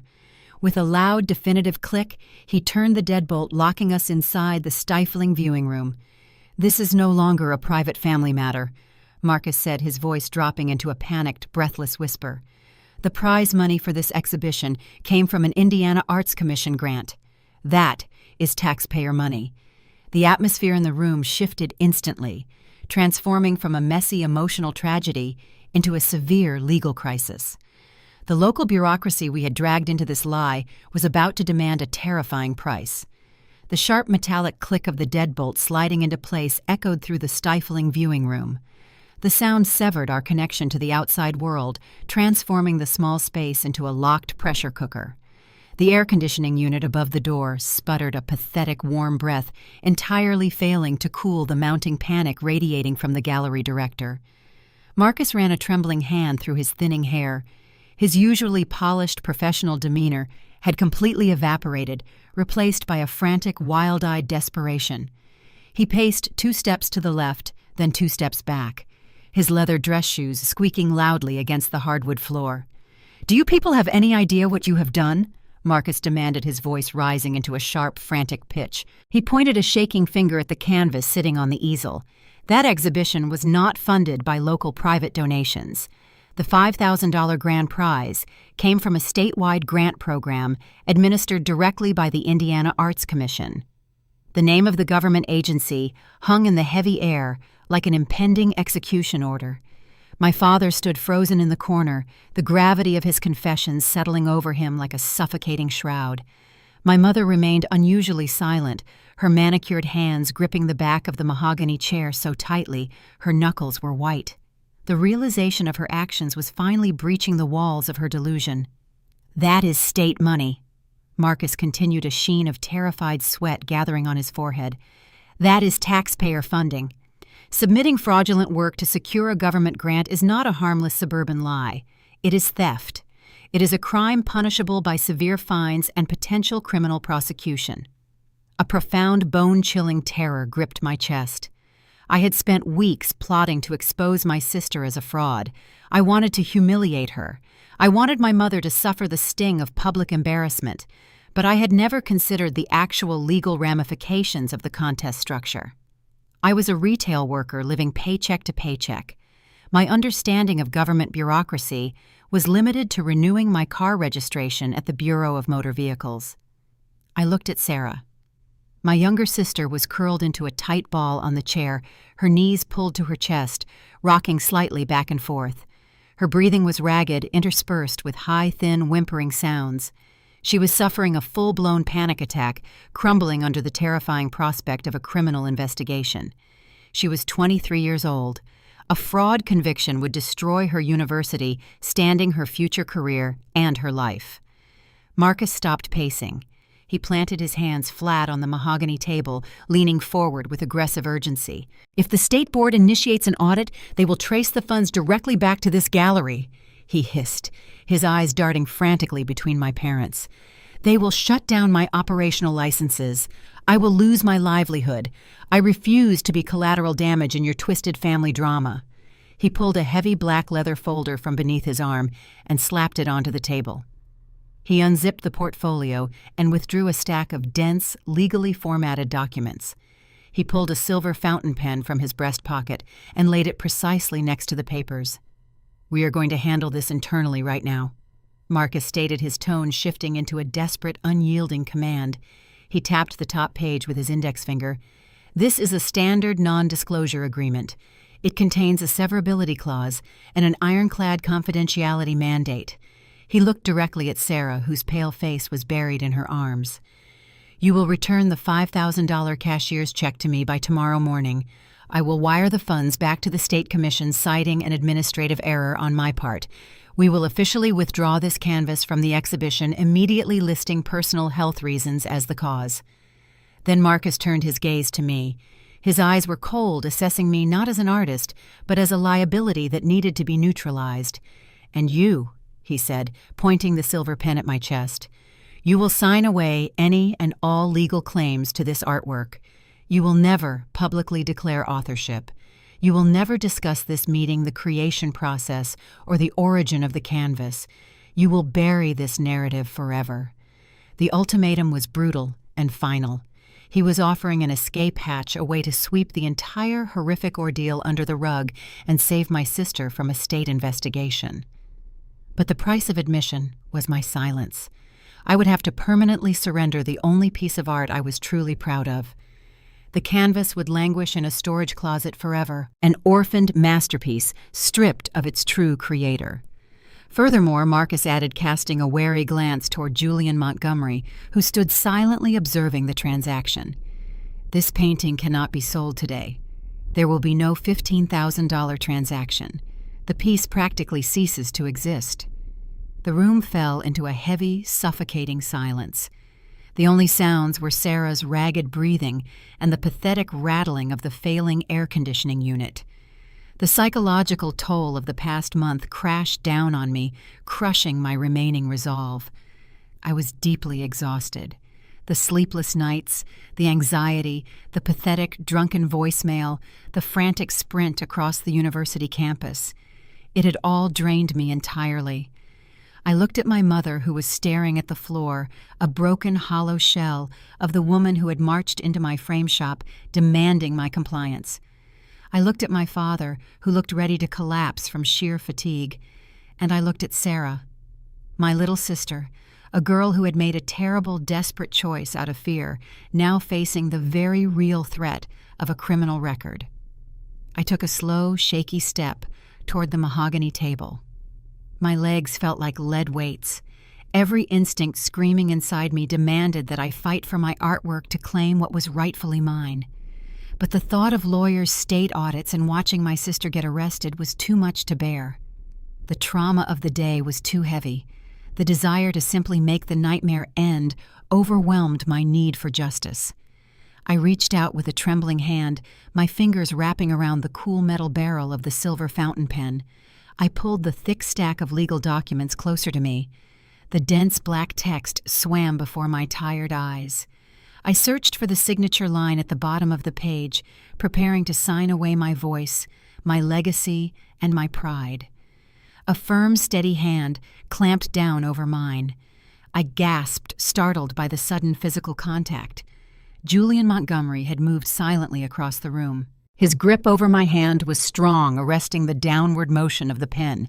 I looked up, meeting his sharp, piercing eyes.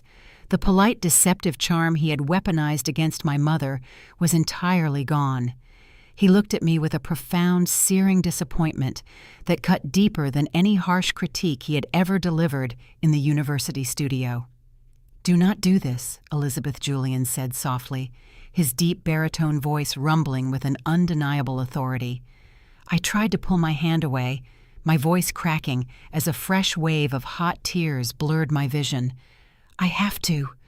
I whispered a desperate plea for him to understand the impossible choice I was making. "She is my sister. I cannot let her go to jail over a painting." Julian did not release his grip. He squeezed my hand tighter, forcing me to look him in the eye. "If you sign your name on that line, you are not protecting your sister." Julian stated, his words landing with heavy, devastating clarity. "You are validating the lie that your mother told her. You are proving that your voice is disposable." He leaned closer, his intense gaze locking me in place.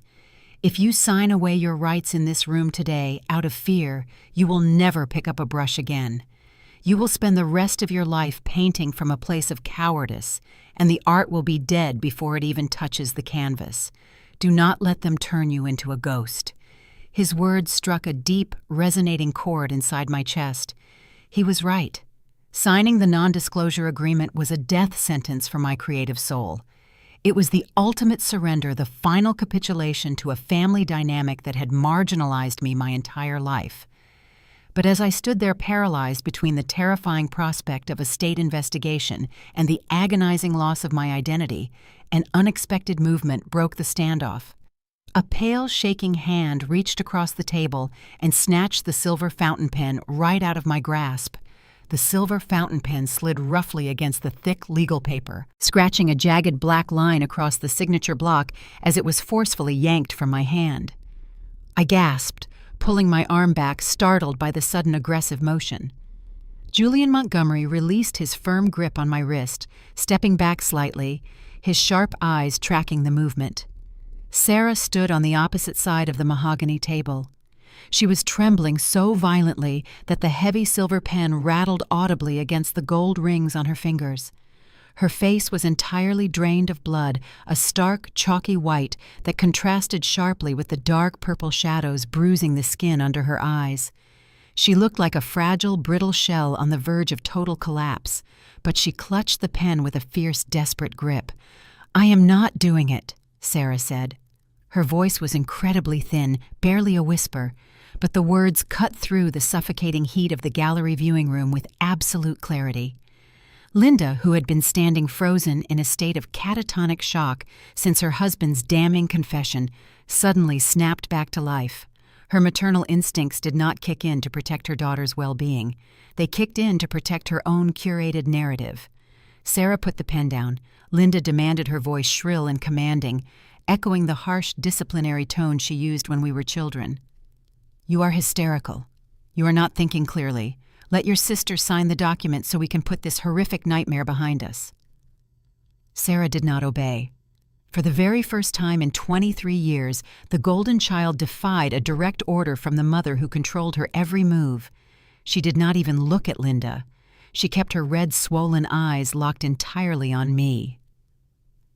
"I have been suffocating for 4 years," Sarah said, the words spilling out of her in a rapid, frantic rush. Growing up in this town, living in the shadow of that massive university, it is a constant grinding pressure. Everyone here is a brilliant academic, a prodigy, a rising star. Mom expected me to be exceptional, and I am not. I am average Lizzie. I am completely agonizingly average. Tears streamed freely down her pale cheeks, tracking through the smeared remnants of her makeup. I stole your painting because I was terrified of failing my senior review, she continued, her voice hitching with a raw, ragged edge. I thought I could use your talent as a shield, just to survive one single semester. I never meant for Mom to enter it into a state contest. I never wanted to be a grand prize winner. I have spent the last month feeling like I am choking on my own breath, trying to pretend I am the artist you naturally are. I am so tired of performing. I am done. Before Linda could lunge across the table to stop her, Sarah dropped the silver pen onto the floor and reached into the pocket of her pristine white sundress. She pulled out her smartphone. Her thumb swiped frantically across the cracked screen, pulling up her recent contact list. She pressed a name and hit the green call button, immediately putting the phone on speaker mode. The ringing tone echoed loudly in the cramped, humid room. Once, twice. Marcus, the gallery director, lunged forward, his face twisting into a mask of pure panic. No. Hang up the phone right now. Julian stepped smoothly into Marcus's path, using his broad shoulders to physically block the gallery director from reaching my sister. The ringing stopped. A professional automated greeting filled the room. You have reached the executive office of the Hoosier Art Council. Our regular business hours are Monday through Friday, 8 to 5. Please leave a message and a state representative will return your call. A sharp, loud beep signaled the recording to begin. Sarah held the phone up to her mouth, her hands shaking so badly she nearly dropped the device. My name is Sarah Davis. She stammered, her voice thick with tears and terror. I am the registered applicant for the grand prize submission titled The Quarrymen. I am calling to formally confess that I did not paint that canvas. I submitted it under false pretenses. Linda let out a high, piercing shriek, slapping her hands over her ears, as if trying to physically block out the sound of her daughter destroying her reputation on a recorded government line. Tom stood silently in the corner, staring at the floor, offering no intervention. I committed fraud. Sarah continued, forcing the words out through a tightening throat. My mother, Linda Davis, coerced me into maintaining the lie after the submission was accepted. The true and sole creator of the artwork is my older sister, Elizabeth. She painted every single stroke.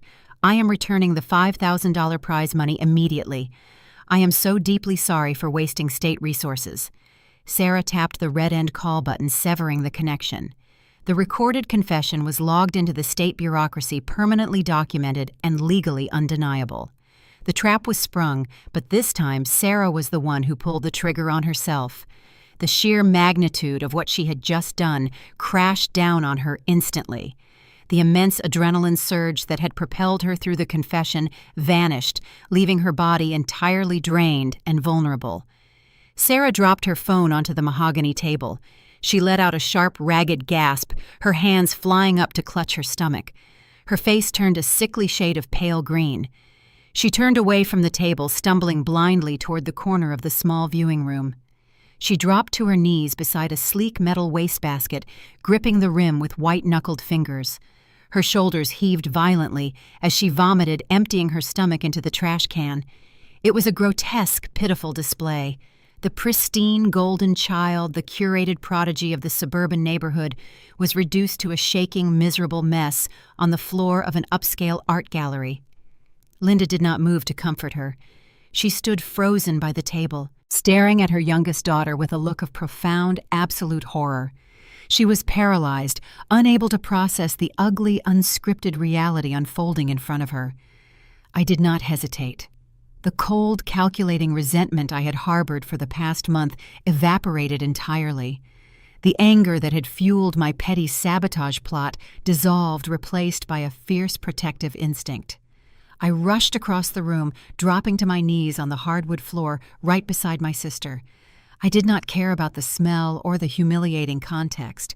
I reached out, gathering her damp, tangled hair in one hand to pull it away from her face, and placed my other hand flat against her trembling back, rubbing slow, soothing circles between her shoulder blades. "It is okay," I murmured softly, my own voice thick with unshed tears. "Just breathe, Sarah. You are okay. I have you." Sarah leaned back against my shoulder, shivering uncontrollably despite the suffocating heat in the room. She was crying so hard she could barely draw breath, a continuous string of frantic whispered apologies spilling from her lips. I held her tight, grounding her amidst the chaotic wreckage of our family dynamic. In that messy, gross, imperfect moment, kneeling on the floor of a locked viewing room, the deep chasm that had separated us for years finally closed. The villain of this story was never my younger sister. The true villain was the crushing weight of our mother's relentless expectations, the toxic environment that pitted us against each other for a scrap of conditional approval. Sarah had chosen to face a criminal investigation rather than watch me sign away my creative soul. She had sacrificed her own pristine reputation to hand me back my voice. It was an act of profound, terrifying courage that I never expected from her. The emotional climax had passed, leaving us emotionally drained and bonded by the shared trauma. However, the recorded confession sitting on the voicemail servers of the Hoosier Art Council meant our ordeal was far from over. The truth was out, but the bureaucratic machinery of the state government was slow, unforgiving, and deeply punitive. We were about to enter a long, grueling season of legal consequences, a grinding endurance test that would force me to redefine my identity entirely outside the shadow of my family. The movies lie to you about justice. In a film, the moment the villain is exposed and the confession is recorded, the screen fades to black and the hero walks away triumphant. Real life, especially American bureaucratic reality, does not offer a swift cinematic resolution. Real life operates on the agonizingly slow, grinding gears of the legal system. There is no instant justice. There is only a long, brutal endurance test. The voicemail Sarah left on the Hoosier Art Council server triggered a massive institutional response. The State Commission did not simply hand the grand prize over to me and apologize for the misunderstanding. They launched a formal, comprehensive fraud investigation. Submitting a plagiarized artwork to secure a taxpayer-funded grant is a serious offense, and the state required meticulous documentation to clear their own liability ledgers. 48 hours after the gallery confrontation, two stern-looking state investigators arrived at the downtown exhibition space. They did not care about the emotional nuances of our family breakdown. They cared about the physical evidence. They formally seized my canvas, The Quarrymen, wrapping it in heavy brown craft paper and sealing the edges with bright red tamper-evident tape. They transported my painting to the Monroe County Courthouse, a grand, imposing limestone building sitting right in the center of the Bloomington Town Square. The courthouse was notorious for its glacial, bureaucratic pace. My masterpiece, the physical manifestation of my creative soul, was logged into the system as Evidence Item A and locked away in a dark climate-controlled storage room in the basement of the municipal building. I was told it would remain there until the investigation concluded, and the legal copyright ownership was formally determined by a judge. The immediate fallout was severe. Sarah was forced to return the $5,000 cashier's check to the State Commission. When the administration at Indiana University learned of the fraud investigation, they convened an academic disciplinary board. Sarah was stripped of her passing grade for the senior portfolio review and placed on strict academic probation, effectively delaying her graduation indefinitely. My mother, Linda, vanished from her active social life. She stopped attending the local arts board meetings. She stopped posting curated family updates on social media. She retreated into the quiet, pristine walls of her suburban colonial home, refusing to answer my phone calls. I was not surprised. I had ruined her flawless narrative, and her response was total radio silence. I was left alone in my drafty apartment navigating the wreckage of my exposed life. The manager at the custom framing shop fired me less than a week after the gallery incident. In a tight-knit college town, gossip travels faster than a summer thunderstorm. He did not want an employee entangled in a high-profile state fraud investigation, interacting with his wealthy clientele. I lost my steady income. I lost my family. And most devastatingly, I lost access to my artwork. The agonizing waiting period stretched from weeks into months, transforming my initial surge of protective courage into a heavy, suffocating depression. By the third month of the investigation, the bleak, gray, Midwestern winter had set in, bringing short, bitter days and freezing temperatures. I hit a profound, miserable slump. I stopped answering text messages from friends. I stopped going outside. I spent my days curled up on my faded sofa, wrapped in a cheap fleece blanket, staring mindlessly at daytime television. I survived almost entirely on stale crackers, cheap delivery pizza, and tap water. My basement studio gathered a thick layer of dust. My expensive oil paints began to dry out in their tubes. I convinced myself that my career was permanently cursed. I believed the state would never release the canvas, and I would spend the rest of my life working minimum-wage retail jobs, forever known as the bitter, estranged sister involved in a local art scandal. I was ready to surrender completely to the apathy. I wallowed in the messy, imperfect reality of my own failure. Then my phone rang. It was a Tuesday afternoon. The caller ID displayed an unknown Indianapolis area code. I answered the call, my voice raspy from disuse. "Elizabeth?" A rich, familiar baritone voice rumbled through the speaker. "Why are you ignoring my emails?" It was Julian Montgomery. I had not spoken to my former mentor since the day he pried the custom matte board off my canvas in the viewing room. I assumed he had washed his hands of the entire messy, dramatic ordeal content with exposing the fraud and moving on with his prestigious academic life. I stammered out a pathetic excuse, citing the stress of the ongoing legal investigation and my recent unemployment. I told him I did not have the energy to paint while my best work was locked in a courthouse evidence locker. Julian did not offer a single word of sympathy. He did not coddle my fragile emotional state. I did not orchestrate a $15,000 sting operation just to watch you wither away on a couch in Bloomington. He stated, his tone sharp and uncompromising. "I expect you at my studio in Indianapolis tomorrow morning at 9 o'clock sharp. Bring your brushes. I will provide the canvas. Do not be late." He hung up the phone before I could formulate a protest. The demand was an aggressive, invasive disruption to my comfortable depression, but I lacked the willpower to defy him. The next morning, I scraped the ice off the windshield of my rusted Civic and drove an hour north through the freezing sleet to his private studio. Julian's workspace was a massive converted warehouse filled with harsh industrial lighting, towering easels, and the overwhelming scent of turpentine. He did not offer me coffee or pleasantries. He pointed to a blank 5 by 5 foot canvas stretched tight over a heavy wooden frame. He told me to paint. I protested, arguing that my mind was too clouded by the agonizing legal delays and my lingering anger toward my mother to focus on composition. Julian leaned against a work table, crossing his arms over his chest. He looked at me with the same piercing intensity he used during my university critiques. "The legal system is a slow, grinding machine designed to test your endurance," he said quietly. "Your mother attempted to erase your voice because she knew you lacked the confidence to defend it. If you stop painting now, you are handing her a permanent victory. You are allowing an administrative delay to dictate your worth. Do not let the anger fester inside your apartment. Put it on the canvas." He forced me to pick up a palette knife.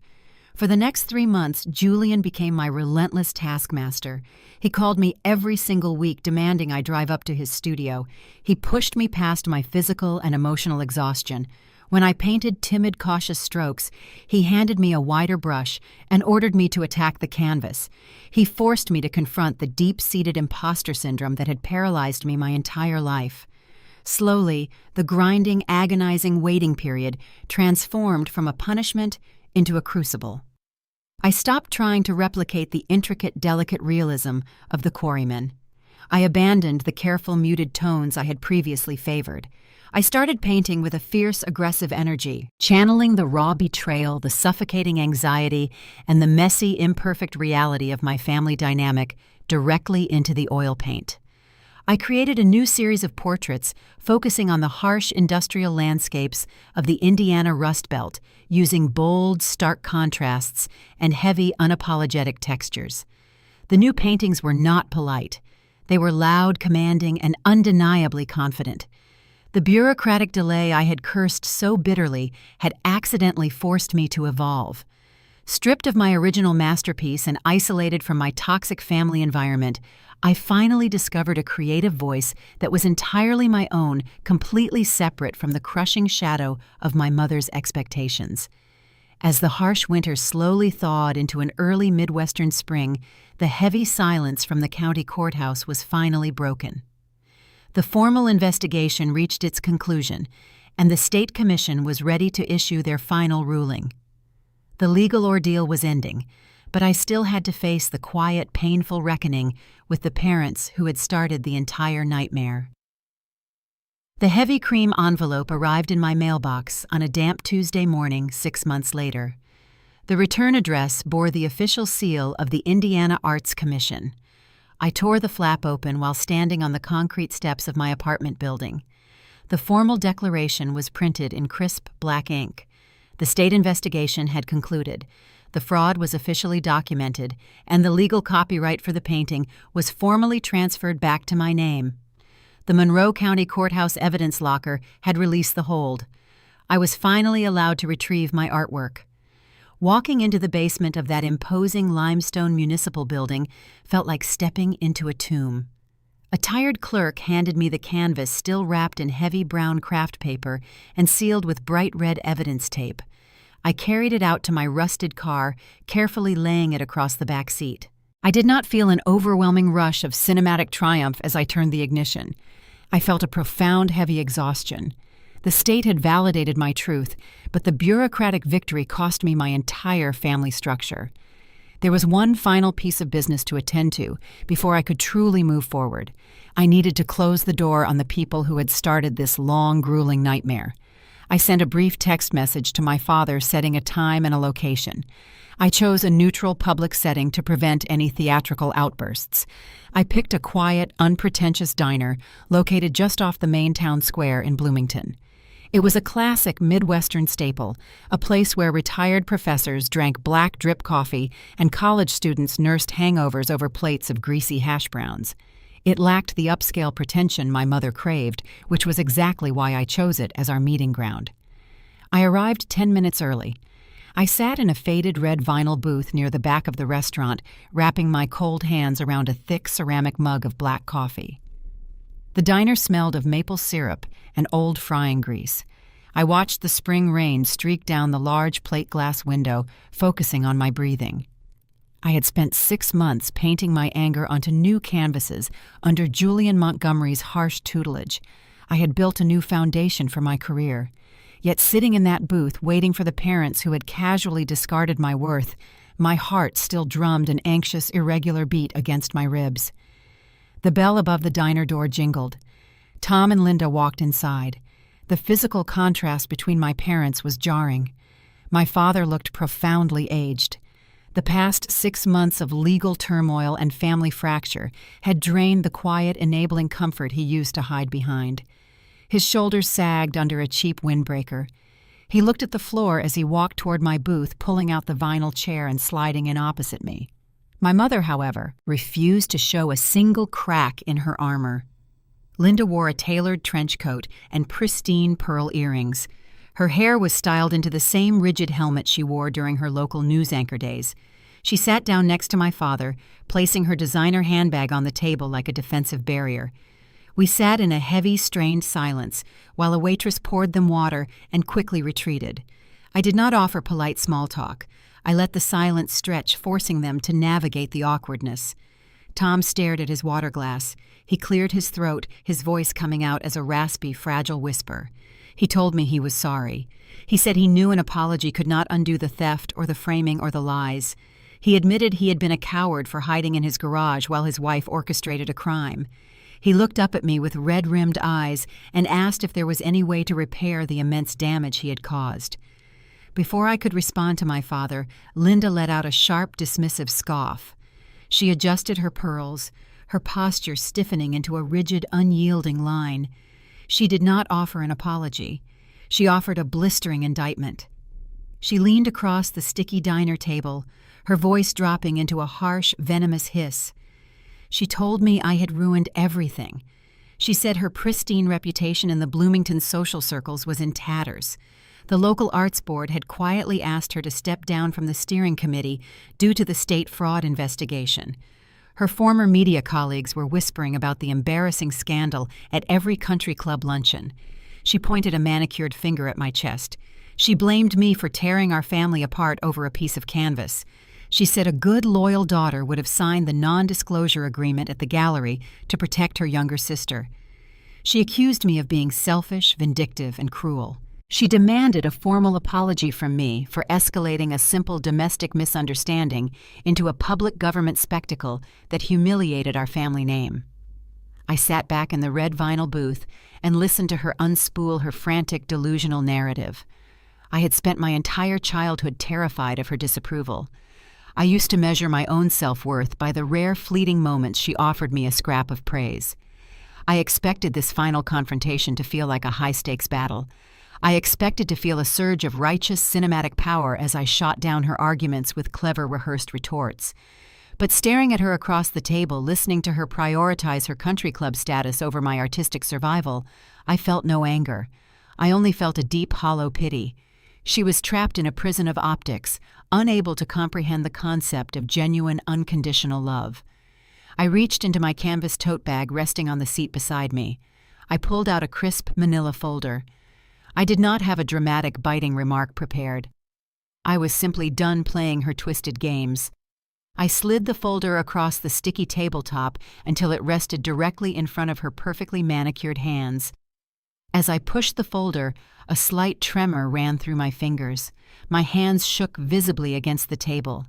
I hated that small display of weakness, but it was honest. Despite the legal victory, despite my newfound artistic confidence, she was still my mother. The realization that she would never love me the way I needed to be loved was a fresh, bleeding wound. The grief of that truth was a heavy physical weight settling over my chest. I was mourning the parent I deserved but never received.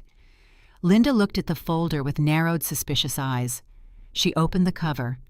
Resting inside was a formal cease and desist letter drafted by a legal clinic I had consulted weeks ago. The document was legally binding and meticulously detailed.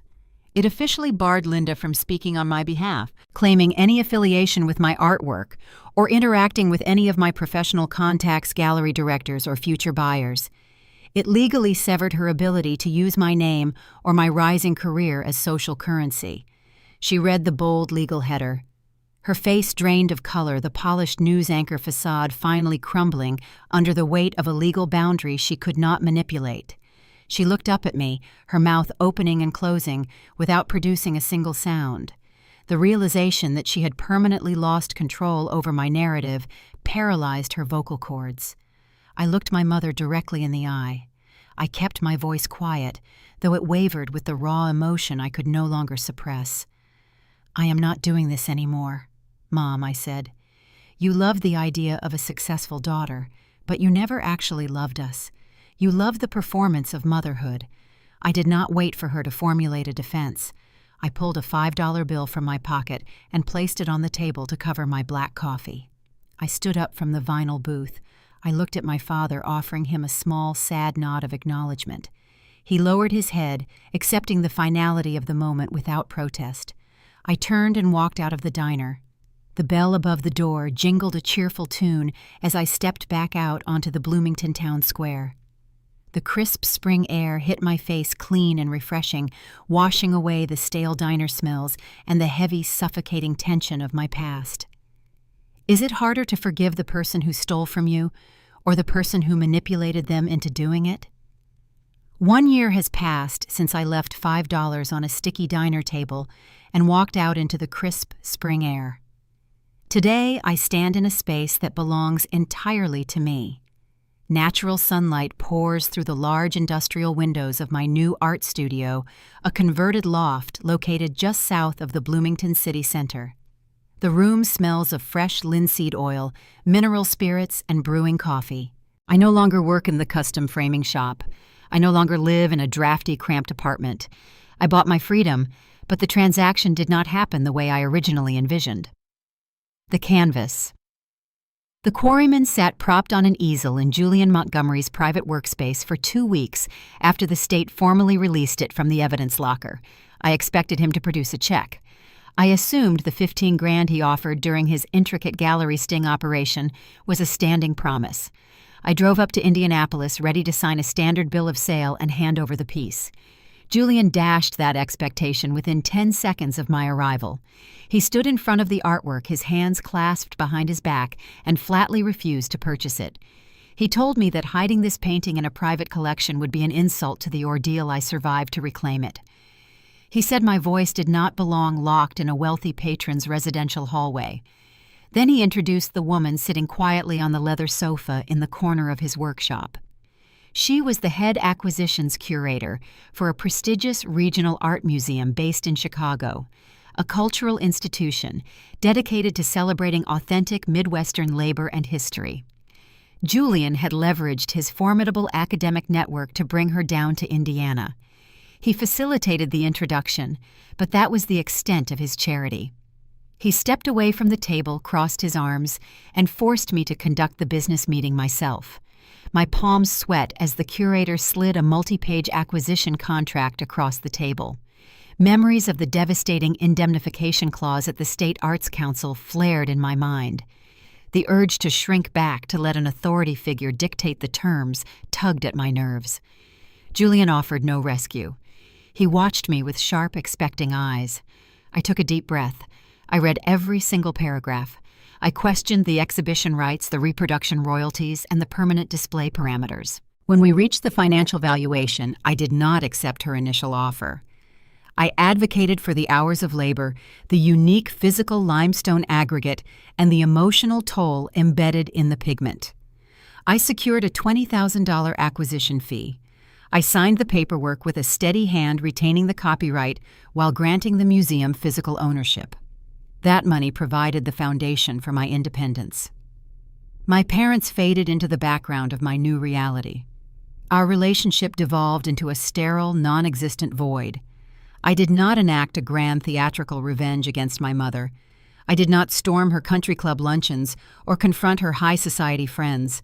Her downfall occurred quietly, dictated by the merciless gears of local bureaucracy. Every quarter, the Indiana Arts Commission publishes a mandatory transparency report outlining grant allocations and disciplinary actions. The Bloomington Herald-Times, the local newspaper sitting on the doorstep of every affluent home in my parents' subdivision, prints a summary of that report. It appeared on page 4 of the Tuesday morning edition. A dry, factual 2-paragraph blurb detailing the formal retraction of a state-funded grand prize due to familial fraud and deliberate misrepresentation. The article named the original applicant. It named the mother who facilitated the submission. In a proud collegiate town, reputational damage is a silent execution. There were no dramatic screaming matches. Linda's peers simply stopped calling. The invitations to the charity galas and the neighborhood steering committees ceased arriving in her mailbox. When she walked through the aisles of the upscale grocery store, her former media colleagues offered tight, polite nods before quickly turning down another aisle. She lost her coveted social standing with a humiliating whimper, imprisoned in the pristine suburban home she valued over her own children. The aftermath with my sister took a different shape. Sarah did not return to the graphic design program at the university. The crushing academic probation, coupled with the profound public shame of the gallery incident, shattered her illusion of the golden child. But the collapse served as a bizarre liberation. She abandoned the sterile digital tablets and the high-pressure portfolio reviews. She found employment working the early morning shift at a small, independent bakery down on Kirkwood Avenue. I visit her sometimes on quiet weekday mornings. It is not a cinematic reconciliation. We do not fall into each other's arms crying tears of total forgiveness. Our relationship remains fragile, scarred by the heavy betrayals of our past. I sit at a small metal table near the window sipping a black coffee while she stands behind the counter wearing a flour-dusted apron. We talk about the weather, the changing seasons, and the mundane details of daily life. Sometimes a sharp twinge of resentment flares in my chest, a lingering ghost of the pain she caused me. Healing is a messy, ongoing process. It is a jagged path with steps backward and sudden, unexpected hurdles. But as I watch her knead dough, her hands coated in flour, the dark purple shadows beneath her eyes are gone. The frantic, nervous tremors that used to dictate her movements have settled into a steady, rhythmic labor. She is finding her own quiet peace away from the crushing demands of our mother. Our bond is broken, but the tentative bridge we are building is finally honest. I finish my coffee and drive back to my studio. I walk across the paint-splattered floorboards and stand in front of a fresh, blank canvas. The heavy canvas is stretched tight over a thick wooden frame smelling of raw cotton and potential. I pick up a palette knife. I squeeze a dollop of titanium white onto my wooden palette, followed by a streak of raw umber and a rich streak of burnt sienna. I reach into a glass jar resting on my supply cart. I pinch a handful of pulverized Monroe County limestone dust between my fingers and sprinkle it over the wet oil paints. I mix the gritty aggregate into the colors, listening to the satisfying scrape of the metal blade against the wood. I am no longer painting to earn validation from a family that refused to see me. I am no longer hiding my signature in the dark corners of a basement. I press the loaded palette knife against the pristine white surface, leaving a thick, heavy, textured mark. The studio is quiet save for the sound of my own steady breathing. The voice on the canvas finally, legally, and undeniably belongs to me.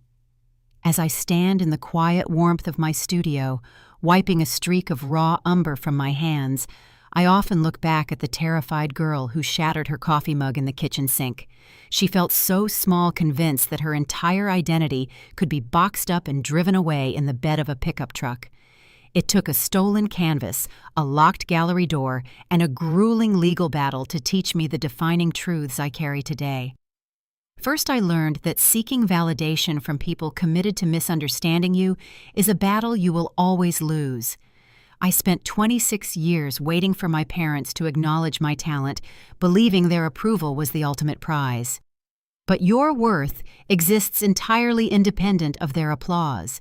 You must become your own loudest advocate.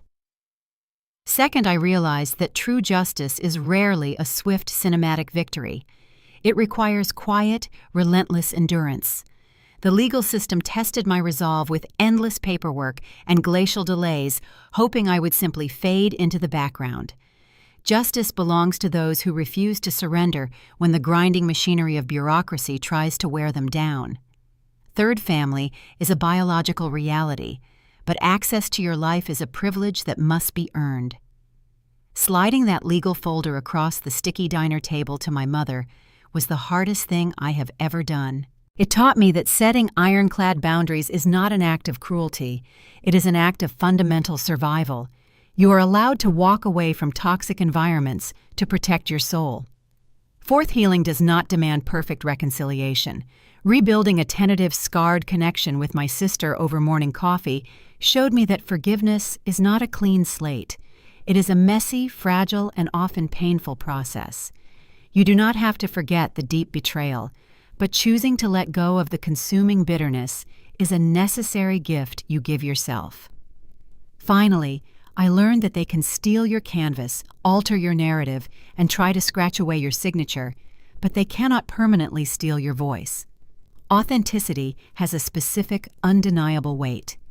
If you possess the courage to keep working, keep speaking, and keep creating, the truth will always bleed through the paint. My artistic identity was never tied to a single piece of limestone-dusted linen. It was forged in the fire of reclaiming it. We all face moments where our worth is challenged by the people who should protect it. If you are standing in the dark right now, wondering if you have the strength to reclaim your own narrative, I am here to tell you that you do. The brush is in your hand. You get to decide what the next stroke looks like. Thank you for listening to my journey. If you found a piece of your own story in mine, or if you appreciate hearing the truth come to light, please take a moment to subscribe, like the video, and leave a comment below. What is one boundary you have had to set to protect your own peace? Share your thoughts, and keep following Olivia Stories. Revenge for more tales of truth, resilience, and reclaiming your power. Until next time.